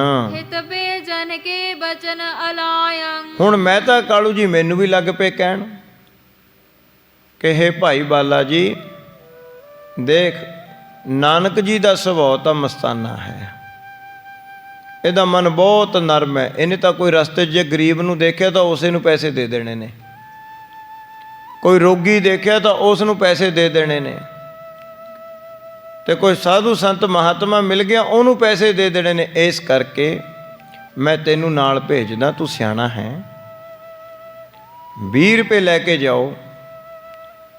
ਇੱਥੋਂ ਦੂਰ ਕਸਬੇ ਦਾ ਨਾਮ ਵੀ ਦੱਸਿਆ ਵੀ ਉਹ ਫਲਾਣੇ ਸ਼ਹਿਰ ਵਿੱਚ ਜਾ ਕੇ ਚੰਗਾ ਵਪਾਰ ਕਰੋ। ਜਦੋਂ ਤੁਸੀਂ ਚੰਗਾ ਵਪਾਰ ਕਰੋਗੇ, ਮੁਨਾਫਾ ਖੱਟੋਗੇ, ਉਹਦੇ ਵਿੱਚੋਂ ਕੁਝ ਹਿੱਸਾ ਅਸੀਂ ਤੈਨੂੰ ਵੀ ਦੇ ਦਿਆ ਕਰਾਂਗੇ, ਤੇਰਾ ਵੀ ਪਰਿਵਾਰ ਚੱਲੂਗਾ। ਔਰ ਜਿਵੇਂ ਪਿੱਛੇ ਕਿਹਾ ਸੀ ਮਹਿਤਾ ਕਾਲੂ ਜੀ, ਕਹਿੰਦੇ ਹੋਰ ਧਨ ਪਦਾਰਥ ਜਿੰਨੀ ਲੋੜ ਹੋਈ ਵਪਾਰ ਵਾਸਤੇ ਮੈਂ ਤੁਹਾਨੂੰ ਭੇਜਦਾ ਰਹਾਂਗਾ, ਪਰ ਬੜੇ ਧਿਆਨ ਦੇ ਨਾਲ, ਚੱਜੇ ਢੰਗ ਦੇ ਨਾਲ ਜਾ ਕੇ ਤੁਸੀਂ ਦੋਨੋਂ ਵਪਾਰ ਕਰੋ। ਇਸ ਤਰ੍ਹਾਂ ਮਹਿਤਾ ਕਾਲੂ ਜੀ ਨੇ ਭਾਈ ਬਾਲੇ ਜੀ ਨੂੰ ਵੀ ਸਮਝਾਇਆ। ਸੁਨ ਬਾਲੇ ਤੂੰ ਹੈ ਮਤਵਾਨ। ਕਿ ਇਹ ਭਾਈ ਬਾਲਾ ਤੂੰ ਸਿਆਣਾ ਹੈ, ਕੀ ਜੈ ਨਾਨਕ ਸੰਗ ਪਿਆ। ਇਸ ਕਰਕੇ ਤੂੰ ਵਪਾਰ ਕਰਨ ਵਾਸਤੇ ਨਾਨਕ ਜੀ ਦੇ ਨਾਲ ਹੀ ਜਾ। ਹੋਏ ਲਾਭ ਦਾ ਸੌਦਾ ਜੋ। ਬਹੁਤ ਲਾਭ ਦਾ ਸੌਦਾ ਕਰਨਾ, ਘਾਟੇ ਦਾ ਸੌਦਾ ਨਹੀਂ ਕਰਨਾ। ਘਾਟਾ ਪਹਿਲਾਂ ਹੀ ਬਹੁਤ ਪਿੱਛੇ ਪਵਾ ਚੁੱਕੇ ਨੇ, ਹੁਣ ਕੋਈ ਲਾਭ ਦਾ ਸੌਦਾ ਕਰਨਾ। ਲਿਹੋ ਸੰਭਾਰ ਆਨਿਐ ਸੋ। ਹੁਣ ਮਹਿਤਾ ਕਾਲੂ ਜੀ ਨੇ ਆਨੇ ਇਕੱਠੇ ਕਰਕੇ ਇੱਕ 20 ਰੁਪਏ ਇਕੱਠੇ ਬਣਾ ਕੇ ਥੈਲੀ ਬਣਾਈ ਹੋਈ ਸੀ, 20 ਰੁਪਿਆਂ ਦੀ, ਆਨਾ ਜੋੜ ਕੇ ਉਹ ਸਾਰੀ ਥੈਲੀ ਭਾਈ ਬਾਲਾ ਜੀ ਦੇ ਹੱਥ ਤੇ ਰੱਖੀ। ਹਸ ਕਹਿ ਬੀਸਰ ਜਤ ਪਣ ਦੀਨੇ। ਕਹਿਣ ਲੱਗੇ ਇਹ ਪੂਰੇ 20 ਰੁਪਏ ਹਨ। ਫਲ ਬਿਦ ਸੋਮੁਜ ਸੌਂਪਨ ਕੀਨੇ। ਤਾਂ ਹੁਣ ਭਾਈ ਬਾਲਾ ਕਹਿੰਦਾ ਗੁਰੂ ਅੰਗਦ ਦੇਵ ਜੀ ਫਿਰ ਮੈਨੂੰ ਸੰਭਾ ਦਿੱਤੇ ਪਿਤਾ ਮਹਿਤਾ ਕਾਲੂ ਜੀ ਨੇ ਉਹ 20 ਰੁਪਿਆਂ ਵਾਲੀ ਥੈਲੀ। ਬਾਤ ਯਾਰ ਮਹਿਮਾਨ ਨਿਦੇਸਾ। ਹੁਣ ਆਗਿਆ ਪਾ ਕੇ ਮੈਂ ਵੀ ਤਿਆਰ ਹੋ ਗਿਆ, ਕਿ ਠੀਕ ਹੈ ਜਿਵੇਂ ਮਹਿਤਾ ਕਾਲੂ ਜੀ ਕਹਿੰਦੇ ਨੇ, ਫਿਰ ਮੈਂ ਵੀ ਤਿਆਰ ਹੋ ਗਿਆ ਨਾਲ ਜਾਣ ਨੂੰ। ਚਲੇ ਮੁਕੰਦ ਜੇ ਕਟਤ ਕਲੇਸ਼ਾ। ਹੁਣ ਮੇਰੇ ਨਾਲ ਕਹਿੰਦੇ ਮੁਕਤੀ ਤੇ ਦਾਤੇ, ਦੁੱਖਾਂ ਦੇ ਦਲਿੱਦਰਾਂ ਨੂੰ ਕੱਟਣ ਵਾਲੇ, ਗਰੀਬਾਂ ਦੇ ਮਸੀਹਾ, ਇਸ ਤਰ੍ਹਾਂ ਉਪਮਾ ਕਰਦੇ ਨੇ ਬਾਲਾ ਜੀ। ਕਹਿਣ ਲੱਗੇ ਮੁਕਤੀ ਤੇ ਦਾਤੇ ਧੰਨ ਸ੍ਰੀ ਗੁਰੂ ਨਾਨਕ ਦੇਵ ਜੀ ਮੇਰੇ ਨਾਲ ਤੁਰ ਪਏ। ਚਾਰ ਪਟੰਬਰ ਕੀ ਇਕਲਾਈ। ਤਾਂ ਕਹਿਣ ਲੱਗੇ ਜਿਵੇਂ ਹੁਣ ਰਾਤ ਨੂੰ ਆਰਾਮ ਕਰਨਾ ਜਾਂ ਕਿਸ ਤਰ੍ਹਾਂ, ਕਹਿਣ ਲੱਗੇ ਇੱਕ ਬੜਾ ਸੁੰਦਰ ਰੇਸ਼ਮੀ ਖੇਸ ਦਿੱਤਾ, ਚਾਦਰਾ ਕਹਿ ਲਓ। ਭਾਈ ਬਾਲਾ ਜੀ ਕਹਿੰਦਾ ਮੈਂ ਨਾਨਕ ਜੀ ਵਾਲਾ ਜਿਹੜਾ ਸੀ ਉਹ ਦਸਾਲਾ ਕਹਿ ਲਓ ਜਾਂ ਚਾਦਰਾ ਮੈਂ ਆਪਣੇ ਮੋਢੇ ਤੇ ਰੱਖ ਲਿਆ। ਇੱਕ ਚਾਦਰਾ ਮੇਰਾ, ਤੇ ਕਹਿਣ ਲੱਗੇ ਇੱਕ ਮਹਾਰਾਜ ਜੀ ਦਾ ਵੀ ਦਾਲੇ ਲੈਣ ਨੂੰ ਕਿਤੇ ਰਾਤ ਰਹੀਏ ਤਾਂ ਆਰਾਮ ਕਰ ਲਿਆ ਕਰਾਂਗੇ। ਉਹ ਚਾਦਰਾ ਕਹਿੰਦੇ ਮੈਂ ਆਪਣੇ ਮੋਢੇ ਤੇ ਲੈ ਲਿਆ। ਸੋਲੀ ਨੀ ਮੈਂ ਕੰਧ ਉਚਾਈ। ਹਾਂ, ਮੈਂ ਆਪਣੇ ਮੋਢੇ ਉੱਤੇ ਰੱਖ ਲਿਆ। ਪਹਿਰ ਨਗਰ ਤੇ ਕੇਤਕ ਦੂਰੀ। ਹੁਣ ਤੁਰ ਪਏ ਭਾਈ ਬਾਲਾ ਜੀ ਤੇ ਧੰਨ ਸਾਹਿਬ ਸ੍ਰੀ ਗੁਰੂ ਨਾਨਕ ਦੇਵ ਜੀ ਮਹਾਰਾਜ ਜੀ ਜਦੋਂ ਵਪਾਰ ਕਰਨ ਤੁਰੇ, 20 ਰੁਪਇਆਂ ਦੀ ਥੈਲੀ ਨਾਲ ਲਈ, ਭਾਈ ਬਾਲਾ ਜੀ ਦੇ ਹੱਥ ਥੈਲੀ ਹੈ। ਹੁਣ ਮਹਿਤਾ ਕਾਲੂ ਜੀ ਨਾਲ ਤੁਰ ਪਏ, ਨਾਲ ਗੱਲਾਂ ਬਾਤਾਂ ਕਰਦੇ ਜਾਂਦੇ ਨੇ, ਸਮਝਾਉਂਦੇ ਜਾਂਦੇ ਨੇ ਵੀ ਰਾਹ ਵਿੱਚ ਅਣਜਾਣ ਬੰਦੇ ਤੋਂ ਖਾਣਾ ਪੀਣਾ ਨਹੀਂ, ਅਣਜਾਣ ਬੰਦੇ ਨਾਲ ਵਾਕਫੀਅਤ ਨਹੀਂ ਬਣਾਉਣੀ। ਜਿੱਥੇ ਕੋਈ ਸਰਾਂ ਹੋਵੇ, ਸਾਰੇ ਬੰਦੇ ਬੈਠੇ ਹੋਣ, ਉੱਥੇ ਬੜਾ ਪਹਿਲਾਂ ਉਹਨਾਂ ਨੂੰ ਛਕ ਕੇ ਬਾਅਦ ਵਿੱਚ ਛਕਣਾ, ਵੀ ਛਕ ਕੇ ਉਹ ਠੀਕ ਨੇ। ਜਿਵੇਂ ਸੱਜਣ ਠੱਗ ਪੋ ਛਕਾ ਕੇ ਰਾਤ ਨੂੰ ਲੁੱਟ ਲੈਂਦਾ ਸੀ। ਬਹੁਤ ਸਿਆਣੀਆਂ ਜਾਨੀ ਗੱਲਾਂ ਸਮਝਾਈਆਂ ਮਹਿਤਾ ਕਾਲੂ ਜੀ ਨੇ ਕਿ ਤੁਸੀਂ ਦੋਨੋਂ ਅਜੇ ਨੌਜਵਾਨ ਚੜ੍ਹਦੀ ਉਮਰ ਦੇ ਹੋ, ਤੁਹਾਨੂੰ ਬੰਦੇ ਕਬੰਦੇ ਦਾ ਪਤਾ ਨਹੀਂ, ਇਸ ਕਰਕੇ ਸਿਆਣਪ ਵਰਤਣੀ। ਐਵੇਂ ਨਾ ਪੈਸੇ ਕਿਤੇ ਅਜਾਈ ਗਵਾ ਆਇਓ, ਚੋਰੀ ਨਾ ਕਰਾ ਆਇਓ। ਇਸ ਤਰ੍ਹਾਂ ਹੋਰ ਵੀ ਵਪਾਰ ਕਰਨ ਦੀਆਂ ਗੱਲਾਂ ਬਾਤਾਂ ਕਰਦੇ ਮਹਿਤਾ ਕਾਲੂ ਜੀ ਨਾਲ ਨਾਲ ਤੁਰੇ ਆਉਂਦੇ ਨੇ ਪਿੰਡ ਤੋਂ ਬਾਹਰ ਤੱਕ। ਕਾਲੂ ਦੇ ਤਹ ਸਿੱਖਵਨ ਪੂਰੀ। ਹਾਂ, ਪੂਰੀ ਸਿੱਖਿਆ ਮਹਿਤਾ ਕਾਲੂ ਜੀ ਦੇ ਰਹੇ ਹਨ। ਹਰ ਹਟਿਓ ਕਰ ਮੋਹ ਕਨੇਰਾ। ਜਦੋਂ ਕਾਫੀ ਦੂਰ ਆ ਗਏ ਉਹ ਤੋਂ ਮਗਰੋਂ ਫਿਰ ਮਹਿਤਾ ਕਾਲੂ ਜੀ ਕਹਿੰਦੇ ਚੰਗਾ ਮੈਂ ਤਾਂ ਹੁਣ ਵਾਪਸ ਜਾਣਾ, ਐਵੇਂ ਨਾ ਪੈਸੇ ਗਵਾ ਕੇ ਆ ਜਿਓ। ਫਿਰ ਕਿਹਾ ਮਹਿਤਾ ਕਾਲੂ ਜੀ ਨੇ ਕੋਈ ਲਾਭ ਦਾ ਸੌਦਾ ਕਰਿਓ, ਲਾਭ ਦਾ। ਧੰਨ ਸਾਹਿਬ ਸ੍ਰੀ ਗੁਰੂ ਨਾਨਕ ਦੇਵ ਜੀ ਮਹਾਰਾਜ ਕਹਿੰਦੇ ਪਿਤਾ ਜੀ ਫਿਕਰ ਨਾ ਕਰੋ, ਲਾਭ ਦਾ ਸੌਦਾ ਕਰਾਂਗੇ। ਭਾਈ ਬਾਲਾ ਜੀ ਵੀ ਕਹਿੰਦੇ ਠੀਕ ਹੈ ਜੀ, ਲਾਭ ਦਾ ਸੌਦਾ ਕਰਾਂਗੇ। ਫਿਰ ਮਹਿਤਾ ਕਾਲੂ ਜੀ ਵਾਪਸ ਮੁੜ ਆਏ। ਹਾਂਜੀ, ਬਾਰ ਬਾਰ ਪਾਛਲ ਦਿਸ ਹੇਰਾ। ਪਰ ਮਹਿਤਾ ਕਾਲੂ ਜੀ ਬਾਰ-ਬਾਰ ਪਿਛਾਂ ਨੂੰ ਮੁੜ-ਮੁੜ ਦੇਖਦੇ ਨੇ ਕਿ ਕਿਤੇ ਵਾਪਸੀ ਨਾ ਮੁੜ ਆਉਣ। ਜਾ ਵੀ ਰਹੇ ਨੇ ਕਿਉਂਕਿ ਪਹਿਲਾਂ ਮਹਾਰਾਜ ਜੀ ਦਾ ਮਸਤਾਨਾ ਸੁਭਾਅ ਸੀ। ਆਪ ਜੀ ਨੇ ਪਿੱਛੇ ਸੁਣਿਆ ਕਿ ਕੋਈ ਪਰਵਾਹ ਨਹੀਂ ਸੀ ਮਹਾਰਾਜ ਜੀ ਕਰਦੇ, ਬੇਫਿਕਰੀ ਨਾਲ ਰਹਿੰਦੇ ਨਾ। ਜੇ ਆਪਣੀ ਮਰਜ਼ੀ ਨਾਲ ਬੋਲਣਾ, ਆਪਣੀ ਮਰਜ਼ੀ ਨਾਲ ਉੱਠਣਾ, ਤੇ ਜੇ ਕੋਈ ਗੱਲਬਾਤ ਕਰਦੇ, ਕੋਈ ਸਾਧੂ ਸੰਤ ਮਹਾਤਮਾ ਸਤਸੰਗ ਹੁੰਦਾ ਤਾਂ ਗੱਲਬਾਤ ਕਰਦੇ, ਤਾਂ ਨਹੀਂ ਕਰਦੇ। ਕੋਈ ਕਿੰਨਾ ਹੀ ਬੁਲਾਈ ਜਾਵੇ ਨਹੀਂ ਸੀ ਗੱਲ ਕਰਦੇ। ਸੋ ਇਸ ਕਰਕੇ ਬਾਰ-ਬਾਰ ਮਹਿਤਾ ਕਾਲੂ ਜੀ ਪਿਛਾਂ ਨੂੰ ਦੇਖੀ ਜਾਂਦੇ ਨੇ ਵੀ ਇੱਕਦਮ ਸੁਭਾਅ ਦੇ ਵਿੱਚ ਚਲੋ ਚੇਂਜ ਤਾਂ ਆਇਆ, ਪਰ ਫਿਰ ਵੀ ਉਹਨਾਂ ਦੇ ਮਨ ਵਿੱਚ ਇਹ ਡਰ ਹੈ ਵੀ ਅੱਜ ਤੱਕ ਜਿੰਨੇ ਵੀ ਕੰਮਾਂ ਦੇ ਵਿੱਚ ਲਾਇਆ ਘਾਟਾ ਹੀ ਪਾ ਕੇ ਆਏ ਨੇ, ਵਾਧਾ ਤਾਂ ਨਹੀਂ ਇਹਨਾਂ ਨੇ ਖੱਟਿਆ ਕਦੇ। ਫਿਰ ਵੀ ਮਾਂ ਪਿਓ ਦਾ ਸੁਭਾਅ ਹੁੰਦਾ, ਇੱਕ ਕੰਮ ਨਹੀਂ ਤੁਰਦਾ ਦੂਜਾ ਆਪਣੇ ਪੁੱਤਰ ਨੂੰ ਚਲਾ ਕੇ ਦਿੰਦੇ ਨੇ, ਦੂਜਾ ਨਹੀਂ ਤੀਜਾ, ਤੀਜਾ ਨਹੀਂ ਚੌਥਾ। ਜਿੰਨਾ ਉਹਨਾਂ ਤੋਂ ਯਤਨ ਹੁੰਦਾ ਕਰਜ਼ਾ ਵੀ ਚੱਕ ਕੇ ਆਪਣੇ ਧੀਆਂ ਪੁੱਤਰ ਨੂੰ ਕਾਮਯਾਬ ਕਰਨ ਵਾਸਤੇ ਦੁਨਿਆਵੀ ਤੌਰ 'ਤੇ ਮਾਂ ਪੁੱਤਰ ਬਹੁਤ ਯਤਨ ਕਰਦੇ ਨੇ। ਇਹ ਦੁਨੀਆ ਦੀ ਚਾਲ ਹੈ। ਇਸੇ ਪ੍ਰਕਾਰ ਮਹਿਤਾ ਕਾਲੂ ਜੀ ਸੋਚਦੇ ਸਨ। ਹਾਂਜੀ, ਮੰਦ ਮੰਦ ਭਗਤ ਹਰ ਗੁਣ ਮੰਦਰ। ਇਸ ਪ੍ਰਕਾਰ ਹੌਲੀ ਹੌਲੀ ਪੈਰ ਧਰਦੇ ਹੋਏ ਪੈਂਡਾ ਰਸਤਾ ਤੈਅ ਕਰਦੇ ਹੋਏ ਜਾ ਰਹੇ ਹਨ। ਚਲਤ ਪੰਥ ਪਾਖਤ ਬਚ ਸੁੰਦਰ। ਹੁਣ ਭਾਈ ਬਾਲਾ ਜੀ ਦੱਸਦੇ ਨੇ ਗੁਰੂ ਅੰਗਦ ਦੇਵ ਜੀ ਨੂੰ ਮਹਾਰਾਜ ਜੀ ਉਸ ਵੇਲੇ ਜਦੋਂ ਅਸੀਂ ਰਸਤੇ ਦੇ ਵਿੱਚ ਜਾ ਰਹੇ ਸਨ ਕਿ ਬਹੁਤ ਆਰਾਮ ਦੇ ਨਾਲ ਬੜੀ ਮਸਤੀ ਦੇ ਵਿੱਚ ਗੁਰੂ ਨਾਨਕ ਜੀ ਤੁਰਦੇ, ਔਰ ਮੇਰੇ ਨਾਲ ਉਹ ਸੱਚੇ ਪਰਮਾਤਮਾ ਪਰਮੇਸ਼ਰ ਦੀਆਂ ਗੱਲਾਂ ਬਾਤਾਂ ਕਰਦੇ ਜਾਂਦੇ। ਮੈਨੂੰ ਬੜੀ ਉਹਨਾਂ ਨੇ ਗੱਲਾਂ ਸੁਣਾਈਆਂ ਭਗਤੀ ਦੀਆਂ, ਪ੍ਰੇਮ ਦੀਆਂ, ਵਿਰਾਗ ਦੀਆਂ, ਪਰਮੇਸ਼ਰ ਦੇ ਉਸਤਤ ਦੇ ਮੈਨੂੰ ਬੜੇ ਬਚਨ ਸੁਣਾਏ। ਇਸ ਪ੍ਰਕਾਰ ਅਸੀਂ ਗੱਲਾਂ ਬਾਤਾਂ ਕਰਦੇ ਕਰਦੇ ਪੈਂਡਾ ਤੈਅ ਕਰਦੇ ਜਾ ਰਹੇ ਸੀ। ਭਗਤ ਵਿਰਾਗ ਗਿਆਨ ਗੁਣ ਸਾਨੀ। ਹਾਂ, ਭਗਤੀ ਦੇ ਵਿਰਾਗ ਦੇ ਬਚਨ ਸੁਣਦੇ ਸੁਣਾਉਂਦੇ ਜਾ ਰਹੇ ਸੀ। ਮੁਝੇ ਉਪਦੇਸ਼ਨ ਕਹਿਨ ਕਹਾਣੀ। ਬਾਲਾ ਜੀ ਕਹਿੰਦੇ ਮੈਨੂੰ ਬੜਾ ਉਹਨਾਂ ਨੇ ਉਪਦੇਸ਼ ਦਿੱਤਾ, ਬਹੁਤ ਸਿੱਖਿਆ ਮੈਨੂੰ ਸਮਝਾਈ। ਮੈਂ ਵੀ ਉਹਨਾਂ ਮਹਾਰਾਜ ਜੀ ਦੇ ਬਚਨਾਂ ਨੂੰ ਆਪਣੇ ਹਿਰਦੇ ਵਿੱਚ ਵਸਾਉਂਦਾ ਗਿਆ। ਗ੍ਰਾਮ ਨਗਰ ਮਾਰਗ ਮਹਿ ਜੇਤੇ। ਹੁਣ ਜਿੰਨੇ ਪਿੰਡ ਆਉਂਦੇ ਗਏ ਪਗਡੰਡੀਆਂ ਸਨ, ਅਸੀਂ ਪੈਂਡਾ ਤੈਅ ਕਰਦੇ ਜਾ ਰਹੇ ਸੀ। ਸਹਿਜ ਸਹਿਜ ਉਲੰਘੇ ਸਭ ਤੇ। ਬੜੇ ਆਰਾਮ ਦੇ ਨਾਲ ਅਸੀਂ ਇਹ ਪਿੰਡ ਲੰਘ ਗਏ ਤੁਰਦੇ ਤੁਰਦੇ। ਚਲਤ ਚਲਤ ਆਇਓ ਇੱਕ ਕਾਨਨ। ਕਹਿਣ ਲੱਗੇ ਜਦੋਂ ਅਸੀਂ ਪੈਂਡਾ ਤੈਅ ਕਰਦੇ ਤੁਰਦੇ ਤੁਰਦੇ ਜਾ ਰਹੇ ਸੀ ਤਾਂ ਰਸਤੇ ਦੇ ਵਿੱਚ ਇੱਕ ਜੰਗਲ ਆਉਂਦਾ ਹੈ। ਤਾਹੇ ਬਿਲੋਕਤ ਸ਼੍ਰੀ ਕਮਲਾਨਨ। ਅਚਾਨਕ ਹੀ ਗੁਰੂ ਨਾਨਕ ਦੇਵ ਜੀ ਰੁਕ ਜਾਂਦੇ ਨੇ। ਭਾਈ ਬਾਲਾ ਜੀ ਕਹਿੰਦਾ ਜੰਗਲ ਆ ਗਿਆ ਘਣਾ, ਜੰਗਲ ਦੇ ਵਿੱਚ ਤੁਰਦੇ ਤੁਰਦੇ ਅਚਾਨਕ ਰੁਕ ਜਾਂਦੇ ਨੇ। ਰੁਕ ਕੇ ਜੰਗਲ ਦੇ ਵੱਲ ਇੱਕ ਸਾਈਡ ਨੂੰ ਬੜਾ ਟਕਟਕੀ ਲਾ ਕੇ ਮਹਾਰਾਜ ਜੀ ਦੇਖਣ ਲੱਗੇ।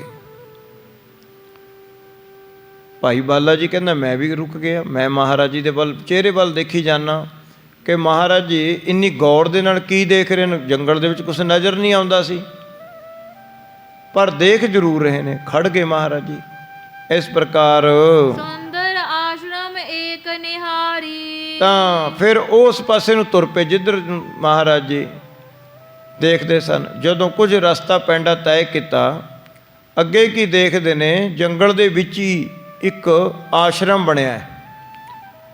ਯਾਨੀ ਆਸ਼ਰਮ ਪੱਕਾ ਨਹੀਂ ਬਣਿਆ, ਕਾਨੇ ਦੀਆਂ ਛੱਪਰਾਂ ਜੀਆਂ ਬਣੀਆਂ ਨੇ, ਥੋੜ੍ਹੀ ਜਿਹੀ ਬਾੜ ਜੀ ਕੀਤੀ ਹੋਈ ਹੈ।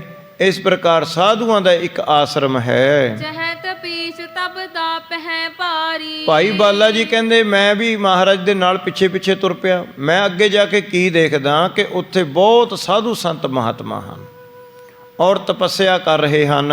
ਕਹਿ ਆਸਨ ਕੀ ਉਰਦ ਬਾਹੂ। ਔਰ ਸਾਰੇ ਜਿੰਨੇ ਸੰਤ ਹਨ ਉੱਥੇ ਸਾਧੂ ਹਨ, ਆਪੋ ਆਪਣਾ ਭਜਨ ਬੰਦਗੀ ਕਰ ਰਹੇ ਨੇ ਔਰ ਆਪੋ ਆਪਣੇ ਆਸਣਾਂ ਤੇ ਬਿਰਾਜਮਾਨ ਨੇ। ਕੋਈ ਸੰਤ ਇੱਕ ਲੱਤ ਦੇ ਭਾਰ ਖੜੇ ਆ, ਕੋਈ ਕਿਵੇਂ ਹੁਣ ਸਾਖੀ ਵਿੱਚ ਆਵੇਗਾ। ਬਿਟ ਬਨ ਲਟਕਤ ਕੋਈ ਉਲਟਾਹੂ। ਤਾਂ ਕਹਿਣ ਲੱਗੇ ਕੋਈ ਤਾਂ ਮੈਂ ਜਦੋਂ ਦੇਖਿਆ ਕਿ ਦਰਖਤਾਂ ਦੇ ਨਾਲ ਪੁੱਠਾ ਲਟਕਿਆ ਸੀ, ਦਰਖਤ ਦੇ ਉੱਪਰ ਦੀ ਇਸ ਤਰ੍ਹਾਂ ਲੱਤਾਂ ਦਾ ਪੈਰਾਂ ਦਾ ਬਣਾ ਕੇ ਤੇ ਪੁੱਠੇ ਲਟਕ ਕੇ ਤੇ ਹੱਥ ਜੋੜੇ ਹੋਏ ਨੇ ਸਿਰ ਦੇ ਉੱਪਰ ਦੀ, ਇਸ ਤਰ੍ਹਾਂ ਪੁੱਠੇ ਲਟਕ ਕੇ ਕੋਈ ਮੂੰਹ ਤੋਂ ਮੰਤਰ ਦਾ ਕਿਸੇ ਦਾ ਜਾਪ ਕਰ ਰਹੇ ਸੀ ਸਾਧੂ, ਇਸ ਤਰ੍ਹਾਂ ਪੁੱਠੇ ਲਟਕੇ ਸਨ। ਕਹੀਂ ਤਾਂ ਏਕ ਚਰਨ ਪਰ ਕੋਈ ਕਠਾਂਡੇ। ਤੇ ਇੱਕ ਸੰਤ ਵੱਲ ਮੈਂ ਦੇਖਿਆ ਕਿ ਉਹ ਇੱਕ ਚਰਨ ਦੇ ਭਾਵ ਇੱਕ ਪੈਰ ਤੇ ਖੜਾ ਹੈ, ਇੱਕ ਲੱਤ ਦੇ ਭਾਰ ਖੜਾ ਹੈ। ਉਹਨੇ ਸਿਰ ਦੇ ਉੱਪਰ ਹੱਥ ਇਸ ਤਰ੍ਹਾਂ ਉੱਪਰ ਨੂੰ ਕੀਤੇ ਨੇ, ਅੱਖਾਂ ਬੰਦ ਨੇ ਤੇ ਮੂੰਹ ਤੇ ਕਿਸੇ ਮੰਤਰ ਦਾ ਜਾਪ ਕਰ ਰਹੇ ਨੇ। ਸੁਖ ਪਰ ਲੋਕ ਜਿਨ ਹੈ ਰੁਚ ਬਾਡੇ। ਮਾਨੋ ਕਿ ਉਹਨਾਂ ਦੇ ਮਨ ਵਿੱਚ ਪਰਲੋਕ ਦੇ ਸੁੱਖਾਂ ਵਾਸਤੇ ਭਾਰੀ ਤਪੱਸਿਆ ਕਰ ਰਹੇ ਹਨ। ਕਾਹੂ ਸਿਧਾਸਨ ਕੋ ਪਦਮਾਸਨ। ਤੇ ਕੋਈ ਬਿਲਕੁਲ ਚੌਂਕੜਾ ਲਾ ਕੇ ਪਿੱਠ ਸਿੱਧੀ ਕਰਕੇ ਬੈਠਾ ਹੈ। ਪਾਰ ਪਾਨ ਕੋ ਰਹਿਤ ਬਿਨਾਸਨ। ਮਾਨੋ ਉਹਨਾਂ ਦੀ ਪਿੱਠ ਦੀ ਰੀੜ੍ਹ ਦੀ ਹੱਡੀ ਬਿਲਕੁਲ ਸਿੱਧੀ ਹੈ। ਸਵੇਤ ਰੰਗ ਲਾਗੀ ਪਸਮੰਗਾ। ਤੇ ਕੋਈ ਇੱਕ ਲੱਤ ਦੇ ਭਾਰ ਖੜ ਕੇ ਉਹਦਾ ਇੱਕ ਪੈਰ ਇੱਥੇ ਪੱਟ ਦੇ ਲਾ ਕੇ ਇਸ ਤਰ੍ਹਾਂ ਖੜਾ ਹੈ। ਕੋਈ ਇੱਕ ਪੈਰ ਦੇ ਗੁੱਠੇ ਦੇ ਹਿਸਾਬ ਨਾਲ, ਜਿਵੇਂ ਪੈਰ ਦੇ ਗੁੱਠੇ ਤੇ ਖੜਦੇ ਨੇ, ਇੱਕ ਪੈਰ ਚੱਕ ਕੇ ਇਸ ਤਰ੍ਹਾਂ ਤਪ ਕਰੀ ਖੜਾ ਹੈ। ਕੋਈ ਇੱਕ ਬਾਂਹ ਉੱਪਰ ਨੂੰ ਕਰੀ ਖੜਾ ਹੈ, ਇਸ ਤਰ੍ਹਾਂ ਕਰਕੇ ਜਿਵੇਂ ਸਿੱਧਾਂ ਦੇ ਆਸਣ ਹਨ। ਸੋ ਉਸ ਪ੍ਰਕਾਰ ਭਜਨ ਬੰਦਗੀ ਕਰ ਰਹੇ ਨੇ ਅੱਡ ਅੱਡ ਤਰੀਕਿਆਂ ਦੇ ਨਾਲ। ਕੋਈ ਅਗਨ ਦੇ ਬਿਸਤਰਾ ਧੂਣੀਆਂ ਵਾਲੀਆਂ ਨੇ ਵਿਚਕਾਰ ਬੈਠਾ ਹੈ, ਕੋਈ ਠੰਡੇ ਪਾਣੀ ਦੇ ਵਿਚਕਾਰ ਖੜਾ ਹੈ। ਕਈ ਜਿਹੜੇ ਹਨ ਉਹ ਇਸ ਤਰ੍ਹਾਂ ਗ੍ਰੰਥ ਪੜ੍ਹਦੇ ਨੇ, ਧਾਰਮਿਕ ਪੁਸਤਕਾਂ। ਇਸ ਤਰ੍ਹਾਂ ਸਾਧੂ ਅੱਡ ਅੱਡ ਬਿਰਤੀ ਦੇ ਹਨ ਔਰ ਅੱਡ ਅੱਡ ਜਿਹੜੇ ਆਸਣਾਂ ਤੇ ਬਿਰਾਜਮਾਨ ਹਨ। ਜਟਾ ਸੀਸ ਜਿਨ ਧੂਸਰ ਰੰਗਾ। ਕਈ ਸਾਧੂਆਂ ਦੀ ਬਹੁਤ ਲੰਬੀਆਂ ਲੰਬੀਆਂ ਜਟਾਵਾਂ ਹਨ ਔਰ ਉਹਨਾਂ ਨੇ ਆਪਣੇ ਪਿੰਡੇ ਨੂੰ ਨਾ ਭਸਮ ਲਾਈ ਹੋਈ ਹੈ। ਕਿਨ ਬਲ ਕਲ ਲਿਏ ਕੋ ਅੰਗ ਨੰਗਾ। ਤਾਂ ਕਈਆਂ ਦਾ ਤਾਂ ਪੂਰਾ ਹੀ ਸਰੀਰ ਨੰਗਨ ਹੈ, ਕਈ ਨਗਨ ਬਿਰਤੀ ਦੇ ਹਨ, ਉਹਨਾਂ ਦਾ ਸਰੀਰ ਪੂਰਾ ਹੀ ਨੰਗਾ ਹੈ। ਅਗਨ ਉਸ਼ਨ ਸੋ ਕੋਏ ਉਮੰਗਾ। ਤੇ ਕੋਈ ਅੱਗ ਦੇ ਵਿਚਕਾਰ ਬੈਠ ਕੇ ਤਪੱਸਿਆ ਕਰ ਰਿਹਾ, ਭਾਵ ਧੂਣੀਆਂ ਲਾ ਕੇ। ਤੇ ਕੋਈ ਸੀਤ ਕਿਹਾ ਵੀ ਕੋਈ ਠੰਡੇ ਜਲ ਦੇ ਵਿੱਚ ਖੜ ਕੇ ਤਪੱਸਿਆ ਕਰ ਰਿਹਾ। ਕਿ ਥੋੜੀ ਜਿਹੀ ਛੱਪਰੀ ਸੀ ਉਹਦੇ ਵਿੱਚ ਖੜਾ ਸੀ। ਉਹ ਬੈਠ ਹੈ ਜਲ ਕੰਠ ਪ੍ਰਮਾਨਾ। ਤੇ ਕੋਈ ਬਿਲਕੁਲ ਚੌਂਕੜਾ ਲਾ ਕੇ ਸਿੱਧਾ ਕੋਈ ਜਾਪ ਕਰ ਰਿਹਾ ਸੀ। ਸਿਮਰਈ ਕਾਕੀ ਕੋ ਭਗਵਾਨਾ। ਬੜੇ ਇਕਾਂਤ ਮਨ ਦੇ ਨਾਲ, ਬੜੀ ਸ਼ਾਂਤੀ ਦੇ ਨਾਲ, ਟਕਾਈ ਦੇ ਨਾਲ ਸਾਧੂ ਸੰਤ ਮਹਾਤਮਾ ਆਪੋ ਆਪਣਾ ਭਜਨ ਕਰ ਰਹੇ ਸਨ। ਹਾਂਜੀ। ਕੋਠਾਂਡੋ ਦਿਨ ਰੈਨ ਬਿਤਾਵੇ। ਤੇ ਕੋਈ ਕਹਿਣ ਲੱਗੇ ਸਾਰੀ ਰਾਤ ਖੜ ਕੇ ਤਪੱਸਿਆ ਕਰਦਾ ਸੀ। ਕੋ ਮੋਨੀ ਨਹਿ ਬਚਨ ਅਲਾਵੇ। ਕਿਸੇ ਸੰਤ ਦਾ ਸੁਭਾਅ ਸੀ ਵੀ ਉਹ ਮੋਨੀ ਸੀ, ਬਿਲਕੁਲ ਨਹੀਂ ਸੀ ਬੋਲਦਾ। ਕੋ ਨਿਜ ਬ੍ਰਿਤ ਨਿਰੋਤਨ ਕਰਹੀ। ਤਾਂ ਕਈ ਜਿਹੜੇ ਸਨ ਬਿਲਕੁਲ ਮਨ ਨੂੰ ਇਕਾਗਰ ਕਰਕੇ ਆਪਣੀ ਬਿਰਤੀ ਨੂੰ ਦਸਮ ਦੁਆਰ ਵਿੱਚ ਚੜਾ ਕੇ ਬੈਠਾ ਸੀ। ਸੁਖ ਜੋ ਸੁਰਗ ਤ੍ਰਿਨ ਸਮ ਪਰ ਹਰਿ। ਮਾਨੋ ਕਿ ਉਹਨਾਂ ਨੇ ਸਾਰੇ ਦੁਨਿਆਵੀ ਸੁੱਖਾਂ ਦਾ ਤਿਆਗ ਕਰ ਦਿੱਤਾ ਸਾਧੂਆਂ ਨੇ। ਕੋ ਮਿਲ ਕਰ ਕਰ ਕਥਾ ਰਸਾਲਾ। ਤੇ ਕੁਝ ਕੁ ਸਾਧੂ ਇਕੱਠੇ ਹੋ ਕੇ ਉਹ ਪਰਮੇਸ਼ਰ ਦੀ ਕਥਾ ਵਾਰਤਾ ਪੜ੍ਹ ਸੁਣ ਰਹੇ ਸਨ। ਪੜ੍ਹੈ ਸੁਨਹਿ ਦਰ ਪ੍ਰੇਮ ਵਿਸਾਲਾ। ਬੜੀ ਪ੍ਰੇਮ ਦੇ ਨਾਲ ਕਥਾ ਪੜ੍ਹ ਸੁਣ ਰਹੇ ਸੀ। ਸਭ ਕੋ ਇਕ ਮਹੰਤ ਸੋ ਕੈਸਾ। ਹੁਣ ਭਾਈ ਬਾਲਾ ਜੀ ਕਹਿਣ ਲੱਗੇ ਉਹਨਾਂ ਵਿੱਚ ਉਹਨਾਂ ਦਾ ਇੱਕ ਵੱਡਾ ਮਹੰਤ ਵੀ ਸੀ। ਕਿ ਉਹਨਾਂ ਦੇ ਵਿੱਚ ਮੈਂ ਦੇਖਿਆ ਕਿ ਉਹਨਾਂ ਦਾ ਇੱਕ ਵੱਡਾ ਮਹੰਤ ਸੀ। ਮਨੋ ਸਰੀਰ ਧਾਰ ਤਪ ਬੈਸਾ। ਮਾਨੋ ਕਿ ਉਹ ਤਪੱਸਿਆ ਦਾ ਹੀ ਰੂਪ ਸੀ। ਸੰਤ ਜਿਹੜਾ ਉਹਨਾਂ ਦਾ ਮਹੰਤ ਸੀ ਨਾ, ਉਹ ਬਸ ਇੰਨਾ ਤਪਸਵੀ ਸੀ, ਉਹ ਤਪੱਸਿਆ ਦਾ ਰੂਪ ਹੀ ਬਣ ਗਿਆ ਸੀ। ਕਰਤਵਕ ਕੀ ਕੱਢ ਕੀਨ ਕੁਬੀਨਾ। ਉਹਨੇ ਵਸਤਰ ਤਾਂ ਕੋਈ ਨਹੀਂ ਸੀ ਪਹਿਨਿਆ। ਭਾਈ ਬਾਲਾ ਜੀ ਲੱਗੇ ਕਹਿਣ ਉਹਨੇ ਦਰਖਤਾਂ ਦੇ ਛਿੱਲੜ ਨੂੰ ਆਪਣੇ ਲੱਕ ਦੇ ਨਾਲ ਬੰਨਿਆ ਹੋਇਆ ਸੀ। ਮ੍ਰਿਗਸ਼ਾਲਾ ਪਰ ਆਸਨ ਕੀਨਾ। ਔਰ ਸ਼ੇਰ ਦੀ ਮਿਰਗਸ਼ਾਲਾ ਦੇ ਉੱਪਰ ਚੌਂਕੜਾ ਲਾ ਕੇ ਬੈਠਾ ਸੀ। ਸਾਰੀ ਜਟਾ ਮੁਕਟ ਜਹ ਸੀਸਾ। ਬੜੀ ਬੜੀ ਲੰਬੀਆਂ ਜਟਾਂ ਸਨ ਉਹਦੇ। ਜਟਾਂ ਇਕੱਠੀਆਂ ਕਰਕੇ ਉਹਨੇ ਆਪਣੇ ਸਿਰ ਤੇ ਬੰਨੀਆਂ, ਇਉਂ ਲੱਗਦਾ ਸੀ ਜਿਵੇਂ ਕੋਈ ਵੱਡਾ ਮੁਕਟ ਸਿਰ ਤੇ ਰੱਖਿਆ ਹੁੰਦਾ ਹੈ। ਬੈਠਿਓ ਹਿਰਦੈ ਭਜਤ ਜਗਦੀਸ਼ਾ। ਔਰ ਅੱਖਾਂ ਬੰਦ ਕਰਕੇ ਆਪਣੇ ਹਿਰਦੇ ਵਿੱਚ ਪਰਮੇਸ਼ਰ ਦਾ ਧਿਆਨ ਧਰ ਕੇ ਪਰਮੇਸ਼ਰ ਦਾ ਸਿਮਰਨ ਕਰ ਰਿਹਾ ਸੀ। ਇਨਹਿ ਬਿਲੋਕ ਠਾਂਡ ਹੋਏ ਰਹੇ। ਤਾਂ ਇਸ ਪ੍ਰਕਾਰ ਭਾਈ ਬਾਲਾ ਜੀ ਕਹਿੰਦੇ ਗੁਰੂ ਨਾਨਕ ਦੇਵ ਜੀ ਉੱਥੇ ਖੜੇ ਰਹੇ ਔਰ ਸਾਰੇ ਸਾਧੂਆਂ ਵੱਲ ਤੱਕਦੇ ਰਹੇ ਵੀ ਇਸ ਤਰ੍ਹਾਂ ਸਾਧੂ ਕੋਈ ਖੜ ਕੇ ਤਪ ਕਰ ਰਿਹਾ, ਕੋਈ ਬੈਠ ਕੇ ਤਪ ਕਰ ਰਿਹਾ, ਕੋਈ ਧੂਣੀਆਂ ਤਾਪ ਰਿਹਾ, ਕੋਈ ਠੰਡੇ ਜਲ ਦੇ ਵਿੱਚ ਜਲ ਧਾਰਾ ਕਰ ਰਿਹਾ, ਕੋਈ ਕਿਸੇ ਦੇ ਸਿਰ ਦੇ ਵਿੱਚ ਜਲ ਦੀ ਧਾਰ ਪੈਂਦੀ ਹੈ, ਕੋਈ ਇੱਕ ਲੱਤ ਦੇ ਭਾਰ ਖੜਾ ਹੈ ਅਤੇ ਕੋਈ ਗ੍ਰੰਥ ਪੜ੍ਹ ਰਿਹਾ ਹੈ, ਕੋਈ ਬਿਨਾਂ ਅੰਨ ਪਾਣੀ ਤੋਂ ਰਹਿੰਦਾ ਹੈ ਅਤੇ ਕੋਈ ਦੁੱਧਾ ਧਾਰੀ ਹੈ। ਇਸ ਤਰ੍ਹਾਂ ਅੱਡ ਅੱਡ ਬਿਰਤੀ ਦੇ ਸਾਰੇ ਸੰਤ ਹਨ। ਉਹਨਾਂ ਵੱਲ ਜਦੋਂ ਦੇਖ ਕੇ ਧੰਨ ਸਾਹਿਬ ਸ੍ਰੀ ਗੁਰੂ ਨਾਨਕ ਦੇਵ ਜੀ ਮਹਾਰਾਜ ਜੀ ਇੱਕ ਟਕਟਕੀ ਲਾ ਕੇ ਦੇਖਦੇ ਰਹੇ। ਫਿਰ ਕਹਿਣ ਲੱਗੇ ਮੁਝ ਸੋ ਅਸਬਚ ਕੋਮਲ ਕਹੇ। ਤਾਂ ਭਾਈ ਬਾਲਾ ਜੀ ਕਹਿਣ ਲੱਗੇ ਮੈਨੂੰ ਗੁਰੂ ਨਾਨਕ ਦੇਵ ਜੀ ਨੇ ਇਸ ਤਰ੍ਹਾਂ ਕਿਹਾ ਕਿ ਭਾਈ ਬਾਲਾ ਜੀ ਮਨ ਜਪ ਲੋ ਹਮ ਇਹ ਠਾ ਪਾਇਓ। ਕਿ ਮੈਨੂੰ ਇੱਥੇ ਲੱਗਦਾ ਭਾਈ ਬਾਲਾ ਜੀ ਲਾਭਦਾਇਕ ਸੌਦਾ ਇੱਥੇ ਆਪਾਂ ਨੂੰ ਪ੍ਰਾਪਤ ਹੋ ਜਾਏਗਾ, ਇੱਥੇ ਆਪਣਾ ਵਪਾਰ ਹੋ ਜਾਵੇਗਾ, ਆਪਾਂ ਨੂੰ ਬਹੁਤ ਲਾਭ ਪ੍ਰਾਪਤ ਹੋਵੇਗਾ। ਜਿਹੜੀ ਆਪਾਂ ਵਣਜ ਵਪਾਰ ਕਰਨ ਵਾਸਤੇ ਥਾਂ ਲੱਭਦੇ ਆ ਰਹੇ ਹਾਂ, ਕਈ ਪਿੰਡ ਨਗਰ ਪਾਰ ਕਰਕੇ ਆਏ ਹਾਂ। ਭਾਈ ਬਾਲਾ ਮੈਨੂੰ ਜਾਪਦਾ ਕਿ ਇੱਥੇ ਵਰਗਾ ਵਣਜ ਵਪਾਰ ਕਿਤੇ ਨਹੀਂ ਹੋਣਾ। ਯਾ ਕੋ ਦਜਨੋ ਮਨ ਨਹਿ ਪਾਇਓ। ਭਾਈ ਬਾਲਾ ਜੀ ਕਹਿੰਦਾ ਜੀ ਆਪਾਂ ਚੱਲੀਏ, ਆਪਾਂ ਅੱਗੇ ਸ਼ਹਿਰ ਦੇ ਵਿੱਚ ਪਹੁੰਚਣਾ ਹੈ। ਧੰਨ ਸਾਹਿਬ ਸ੍ਰੀ ਗੁਰੂ ਨਾਨਕ ਦੇਵ ਜੀ ਕਹਿਣ ਲੱਗੇ ਭਾਈ ਬਾਲਾ ਭਾਈ ਇਹ ਜਗ੍ਹਾ ਛੱਡਣ ਨੂੰ ਮੇਰਾ ਜੀ ਨਹੀਂ ਕਰਦਾ, ਮੇਰਾ ਤਾਂ ਇੱਥੇ ਹੀ ਵਪਾਰ ਕਰਨ ਨੂੰ ਜੀ ਕਰਦਾ ਹੈ। ਭਾਈ ਅਮੋਲ ਜੋ ਮਗ ਮਹਿ ਹੀਰਾ।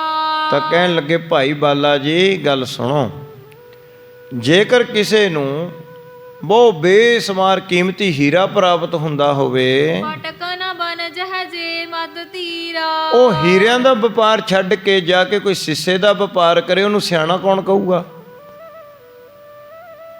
ਜੇ ਉਹਨੂੰ ਬਹੁਤ ਨੇੜੇ ਕੋਈ ਹੀਰਿਆਂ ਦਾ ਬਹੁਤ ਲਾਭਦਾਇਕ ਵਪਾਰ ਮਿਲਦਾ ਹੋਵੇ, ਉਹ ਛੱਡ ਕੇ ਦੂਰ ਜਾ ਕੇ ਸਿੱਸੇ ਦਾ ਵਪਾਰ ਕਰੇ ਤੇ ਕਹਿਣ ਲੱਗੇ ਉਹਨੂੰ ਕੋਈ ਲਾਭ ਨਹੀਂ ਪ੍ਰਾਪਤ ਹੁੰਦਾ। ਖੋਜਤ ਮਧੂ ਪਯੂਖ ਕਰ ਆਈ। ਤਾਂ ਇਸ ਪ੍ਰਕਾਰ ਕਹਿਣ ਲੱਗੇ ਜਿਵੇਂ ਸ਼ਹਿਦ ਦੀ ਖੋਜ ਦੇ ਵਿੱਚ ਬੰਦਾ ਤੁਰ ਪਵੇ ਤੇ ਉਹਨੂੰ ਅੰਮ੍ਰਿਤ ਪ੍ਰਾਪਤ ਹੋ ਜਾਵੇ। ਜੋ ਜਾਣਹਿ ਨਿਜ ਭਾਗ ਭਲਾਈ। ਮਾਨੋ ਫਿਰ ਉਹਦੇ ਤਾਂ ਵੱਡੇ ਭਾਗ ਹੀ ਨੇ, ਉਹਦੇ ਤਾਂ ਭਾਗ ਹੀ ਖੁੱਲ੍ਹ ਗਏ, ਉਹ ਤਾਂ ਵੱਡੇ ਭਾਗਾਂ ਵਾਲਾ ਹੋਇਆ। ਇਸ ਪ੍ਰਕਾਰ ਪਹਰ ਪਿਤਾ ਕੀ ਆਗਿਆ ਜੋ। ਹੁਣ ਕਹਿਣ ਲੱਗੇ ਪਿਤਾ ਦੀ ਆਗਿਆ ਵੀ ਇਹੀ ਹੈ ਕਿ ਲਾਭ ਦਾ ਸੌਦਾ ਕਰਨਾ ਹੈ, ਭਲੋ ਬਨਜ ਕਰਨੇ ਕੀ ਸੋ। ਕਿ ਮੈਨੂੰ ਤਾਂ ਹੁਕਮ ਹੋਇਆ ਵੀ ਭਲਾ ਵਣਜ ਕਰਨਾ ਹੈ ਜਿਹਦੇ ਵਿੱਚ ਲਾਭ ਹੀ ਲਾਭ ਪ੍ਰਾਪਤ ਹੋਵੇ। ਭਾਈ ਬਾਲਾ ਇੱਥੇ ਹੁਣ ਘਾਟੇ ਵਾਲਾ ਸੌਦਾ ਨਹੀਂ ਹੈ।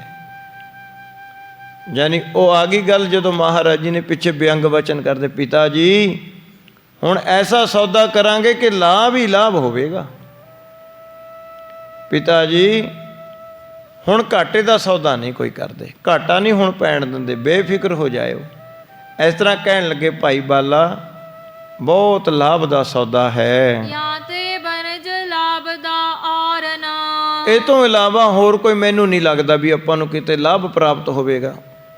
ਇਸ ਤਰ੍ਹਾਂ ਦੇ ਵਚਨ ਕਹੇ। ਫਿਰ ਦੇਖ ਹੋ ਜੇ ਸਭ ਹੀ ਠਾਰ। ਭਾਵੇਂ ਬੇਸ਼ੱਕ ਸਾਰੀ ਥਾਵਾਂ ਤੇ ਆਪਾਂ ਫਿਰ ਆਈਏ। ਤੇਰ ਜਤਪਨ ਇਨਹਿ ਚੜਾਵਹਿ। ਭਾਈ ਬਾਲਾ ਮੇਰਾ ਮਨ ਕਹਿੰਦਾ ਵੀ ਇਹ 20 ਰੁਪਏ ਜਿਹੜੇ ਆਪਾਂ ਨੂੰ ਪਿਤਾ ਜੀ ਨੇ ਵਪਾਰ ਵਾਸਤੇ ਦਿੱਤੇ ਨੇ, ਭਲਾ ਸੌਦਾ ਕਰਨ ਵਾਸਤੇ ਦਿੱਤੇ ਨੇ, ਇਹ 20 ਰੁਪਏ ਆਪਾਂ ਇਹ ਸਾਧੂਆਂ ਨੂੰ ਮੱਥਾ ਟੇਕ ਦਿੰਦੇ ਹਾਂ। ਅਸਨ ਬਸਨ ਤੇ ਲੈ ਸੁਖ ਪਾਵਹਿ। ਦੇਖ ਭਾਈ ਬਾਲਾ ਬਹੁਤ ਠੰਡ ਦੀ ਮੌਸਮ ਹੈ, ਇਹ ਸਾਧੂ ਕਿਵੇਂ, ਇਹਨਾਂ ਦੇ ਬਸਤਰ ਨਹੀਂ ਹਨ ਕੋਲੇ, ਅੰਨ ਪਾਣੀ ਇਹਨਾਂ ਨੂੰ ਨਹੀਂ ਪ੍ਰਾਪਤ ਹੋ ਰਿਹਾ, ਔਰ ਕਿੰਨਾ ਕਠਿਨ ਤਪ ਕਰ ਰਹੇ ਨੇ। ਉਹ ਪਰਮੇਸ਼ਰ ਦੀ ਸੱਚੀ ਬੰਦਗੀ ਦੇ ਵਿੱਚ ਲੱਗੇ ਹੋਏ ਨੇ।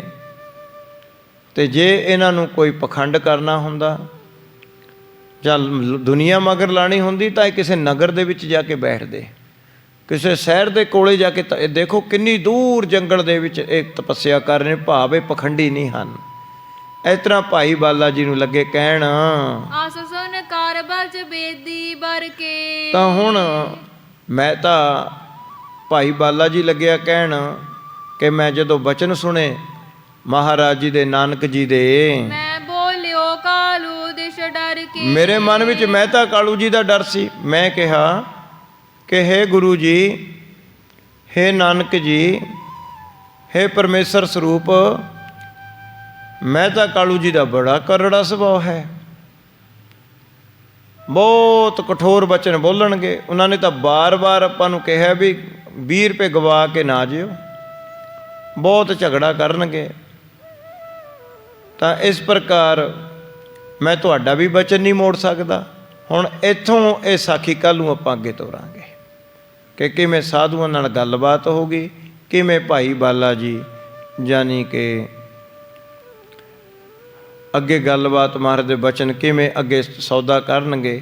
ਇੱਥੋਂ ਤੱਕ ਆਪ ਜੀ ਨੇ ਕਥਾ ਸਰਵਣ ਕੀਤੀ ਹੈ। ਭਾਈ ਬਾਲਾ ਜੀ ਕਹਿੰਦੇ ਪਿਤਾ ਜੀ ਨਾਰਾਜ਼ ਹੋ ਜਾਣਗੇ, ਤੇ ਗੁਰੂ ਨਾਨਕ ਮਹਾਰਾਜ ਕਹਿੰਦੇ ਭਾਈ ਮੇਰਾ ਚਿੱਤ ਨਹੀਂ ਕਰਦਾ ਸੌਦਾ ਛੱਡਣ ਨੂੰ। ਕਹਿੰਦੇ ਮੇਰਾ ਤਾਂ ਸਾਰਾ ਹੀ ਜੀਵਨ ਮਹਾਰਾਜ ਤੁਹਾਡੇ ਅਨੁਸਾਰ ਹੈ, ਮੈਂ ਤਾਂ ਤੁਹਾਡਾ ਕਹਿਣਾ ਮੰਨਣਾ ਹੈ, ਜਿਵੇਂ ਤੁਸੀਂ ਕਹੋਗੇ। ਇਹ ਜਿਹੜਾ ਪ੍ਰਸੰਗ ਹੈ ਹੁਣ ਫਿਰ ਇੱਥੋਂ ਕੱਲ੍ਹ ਨੂੰ ਸਾਖੀ ਚੱਲੇਗੀ। ਸੋ ਤਾਂ ਜੋ ਹੁਣ 2-3 ਛੁੱਟੀਆਂ ਵਿੱਚ